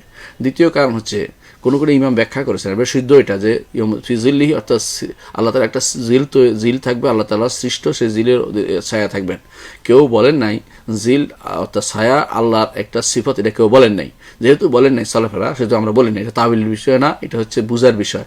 বুঝা এই জন্য বলছি যেহেতু সলফরা বলেছে এক, যেহেতু এটা আর হাদিসের অন্য বর্ণায় আসছে 2, এই 2 কারণে আমরা এটাকে তাবিল বলি না, বলার কোনো সুযোগও নেই। যে বলে সে তাবিলও বুঝে নাই, এবং তার মধ্যে তাকে এলেম অর্জন করতে হবে, তাকে হাদিস শিখতে হবে, হাদিসের আলফাজগুলো জানতে হবে, এবং হাদিসের আলফাজগুলো জমা করে তখন সে সিদ্ধান্তে পৌঁছতে পারবে। এই ব্যাপারে আলহামদুলিল্লাহ স্পষ্ট ইমাম সুয়ুতি গ্রন্থ লিখেছেন এ ব্যাপারে, এবং আমাদের উস্তাদ শেখ আতিয়া মোহাম্মদ সালেম লিখেছেন, ফিজিল্লি আরশির রহমানপুর গ্রন্থ লিখেছেন। এ ব্যাপারে আপনি আরও অনেকেই আলহামদুলিল্লাহ, অনেকে তো আরও বেশি লিখেছেন। খিসাল মুজিবা জিলাইল আরশ, স্পষ্ট বই লিখেছেন অনেকে। এগুলো আলহামদুলিল্লাহ এখন অ্যাভেলেবল। আপনি দেখলে ভাবেন যে অনেক হাদিস স্পষ্ট, এক হাদিসে যেখানে বলছে আল্লাহর ছায়া, আর এখানে বলছে আল্লাহর আরশের ছায়া। যেহেতু হাদিসের বর্ণায় আসছে, বিশুদ্ধ হাদিসের বর্ণায়, সেহেতু আপনারা এখানে অন্য কোনো তাবিল বলার কোনো সুযোগে নেই। এটা হচ্ছে হাদিসের নিয়ম। হচ্ছে এটা দেখেন, কোরআন এবং হাদিসে যখনই একটা কথা আসে, আরেকখানে যদি একই কথা আসে, সহিভাবে হাদিসে আসে, তখন আমরা কি বলি? এটা মুতলাক ছিল, এটা মুকাইয়াদ করা হয়েছে। এটা মুতলাক ছিল, এটা মুকাইয়াদ করা হয়েছে। এটা আম ছিল, এটা খাস করা হয়েছে। এটা মুজমাল ছিল, এটা বয়ান করা হয়েছে। এটা আমরা বলে থাকি। তো এইটা এরকম জিনিস, এটাকে আপনি তাবিল পাইলেন কোথায়? এটা ওই সমস্ত মানুষের বলে যারা ঘোলা পানিতে মাছ শিকার খুব অভ্যস্ত। আমাদের অনেক মানুষকে দেখবেন, অনেক মানুষ দুর্ভাগ্যবশত, এদের অনেকে আছে আমাদের সমাজে এবং আমাদের আলেম শ্রেণীর মধ্যে তারা আছে। তারা কি করবে? কোনো একটা জিনিস আল্লাহর সিফাত নয়, এটার মধ্যে ইবনে আব্বাসের একটা বর্ণনা পাইয়া খুশি হইয়া আল্লাহর সিফাতের মধ্যে টেনে এটা নিয়ে আসতেছে। যেমন ধরেন, ওয়াসিআ কুরসিয়ুস সামাওয়াতি ওয়াল আরদ, কুরসি বলতে মালিক মুলক বুঝাইছে, এক বর্ণায় আসছে, এবং এটাই নিয়ে আসছে কে? ধরেন বুখারী তার কিতাবে কোথাও আনছে, মেনে নিলাম, যদি আমরা এটা রেওয়ায়াত ভিন্নতার কারণে অনেক নাই, অনেক নুসখাতে নাই। তো এখন বলতেছে সিফাতের তাবিল পাওয়া গেছে। সিফাত কোথায়? কুরসি তো সিফাত না আল্লাহর, কুরসি তো আল্লাহর মাখলুক। সিফাত আর মাখলুক যদি পার্থক্য না করতে পারে সেটা বুঝেই নেই। আল্লাহর গুণ এবং আল্লাহর সৃষ্ট জিনিসের মধ্যে পার্থক্য করতে হবে। তো দুইটার কোথাও কোনো সিফাতের তাবিল সলফে সালেহিন থেকে সাব্যস্ত হয়নি। আবার কখনো কখনো দেখবেন 2টি অর্থ আসছে সলফে সালেহিন থেকে, এর অর্থ সলফরা 2টি অর্থ করেছেন, কোনটাই বাদ দেন নাই। কী করবো? এটা যেন বলা হয়েছে, সুতরাং এটার কারণে সব তাবিল করতে হবে না। সলফে সালেহিন 2টা বলেছেন, 2টাই বলেছেন, 2টাই আপনি বলেন, দেখুন একটা বলবেন না, 2টা বলেছেন, 2টাই রাখেন। তো সলফ থেকে যেটা 2টা বর্ণিত, 2টাই রাখেন, 2টাই গ্রহণযোগ্য। আর যেটা বলা হয় এটা অপব্যাখ্যা করা বৈধ নয়। এইটাই দেখা যায় বেশিরভাগ যারা ঘোলা পানিতে মাছ শিকার করে, সলফে সালেহিনের মানহাজ থেকে দূরে থেকে এবং সহিহ আকীদা থেকে দূরে থাকার জন্য আশারি, মাতুরিদি এবং মুতাজিলা এবং জাহমিয়াদের আকীদা পোষণ করে থাকে, তারা সাধারণত এই কাজটি করে থাকে। কিন্তু যারা বিশুদ্ধ আকীদার ধারাবাহক, তারা সবসময় একই মানহাজে তারা চলে, এবং তাদের মধ্যে এখানে কোনো দ্বিমত দেখা যায় না। তারা কোরআন হাদিসকে একটা বিরুদ্ধে লাগিয়ে দেয় না।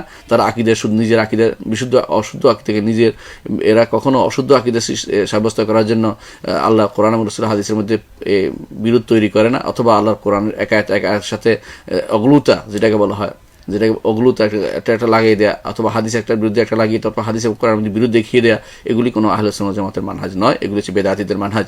যখনই আপনি দেখবেন 2 শ্রেণীর মানুষকে আপনি চিনে রাখবেন, এরা হলো বেদাতী। এক শ্রেণীর মানুষ দেখবেন যখনই আপনি কোনো কথা বলবেন, বলে যে এই হাদিসটা তো আল্লাহর কোরআনের বিরোধী হয়েছে, বলবেন যে হে বেদাতী। আল্লাহ কোরআন বিরোধী কোনো হাদিস হতে, সহিহ হাদিস কোনো বিরোধী হতে পারে না, কিয়ামত পর্যন্ত হবে না। আর দ্বিতীয় শ্রেণীর মানুষ দেখবেন যে যখনই আপনি বলবেন যে এইটার বিধান এটা করবে, যে এটা তো মুতাশাবিহাত, মুহকামকে মুতাশাবিহাত বানাই দিচ্ছে। সুবহানাল্লাহ, নাউযুবিল্লাহ, এত বড় কারবার তারা করে থাকে। এগুলো এই জন্য করে। আর আহলে সুন্নাত জামাতের সহিহ মানহাজ যারা চিনবেন এদেরকে, যখন দেখবেন যে তারা দেখবেন যে দুইটা হাদিস পরস্পর হাদিস আসছে এবং তাদের কাছে মনে হচ্ছে এটা তো এটার কেমন হলো, তখন তারা চিন্তা করে এটা কিভাবে মিলানো যাবে। এই জন্য তাদের মধ্যে দেখবেন আপনি লিখবে তাউইল মুখতালিফুল হাদিস লিখছে, হাদিসকে কিভাবে একসাথ করা যাতে চিন্তা ভাবনা থাকে, বিরুদ্ধে দেখানোর জন্য উদ্দেশ্য নয়। আর একটা হচ্ছে তারা কোরআনের মুহকামকে মুতাশাবিহাতকে মুহকামের দিকে নিয়ে যায়, যেগুলো দ্ব্যর্থবোধক অর্থ, যেগুলো শুদ্ধ অর্থ বিশুদ্ধ অর্থ সেগুলোর দিকে নিয়ে, স্পষ্ট অর্থ সেগুলোর দিকে নিয়ে যায়। আর এরা কি করে, আল্লাহর মুহকাম যেগুলো স্পষ্ট আয়াত, যেগুলিকে টেনে নিয়ে, যেগুলোকে বোঝা যায় না সেগুলোর দিকে নিয়ে যাচ্ছে। এরা হলো বেদাতি এবং এরা হলো পথভ্রষ্ট, এবং এরা হচ্ছে, এদের চিনে রাখা দরকার, এদের থেকে আমাদের সাবধান থাকতে হবে। দর্শক কিন্তু আমরা অনেক সময় পার করেছি আপনাদের সাথে, ইনশাআল্লাহ আবার আপনার সাথে দেখা হবে সে প্রত্যাশায় আজকে আমরা বিদায় নিচ্ছি। আসসালামু আলাইকুম রহমতুল্লাহি ওয়া বারাকাতুহু।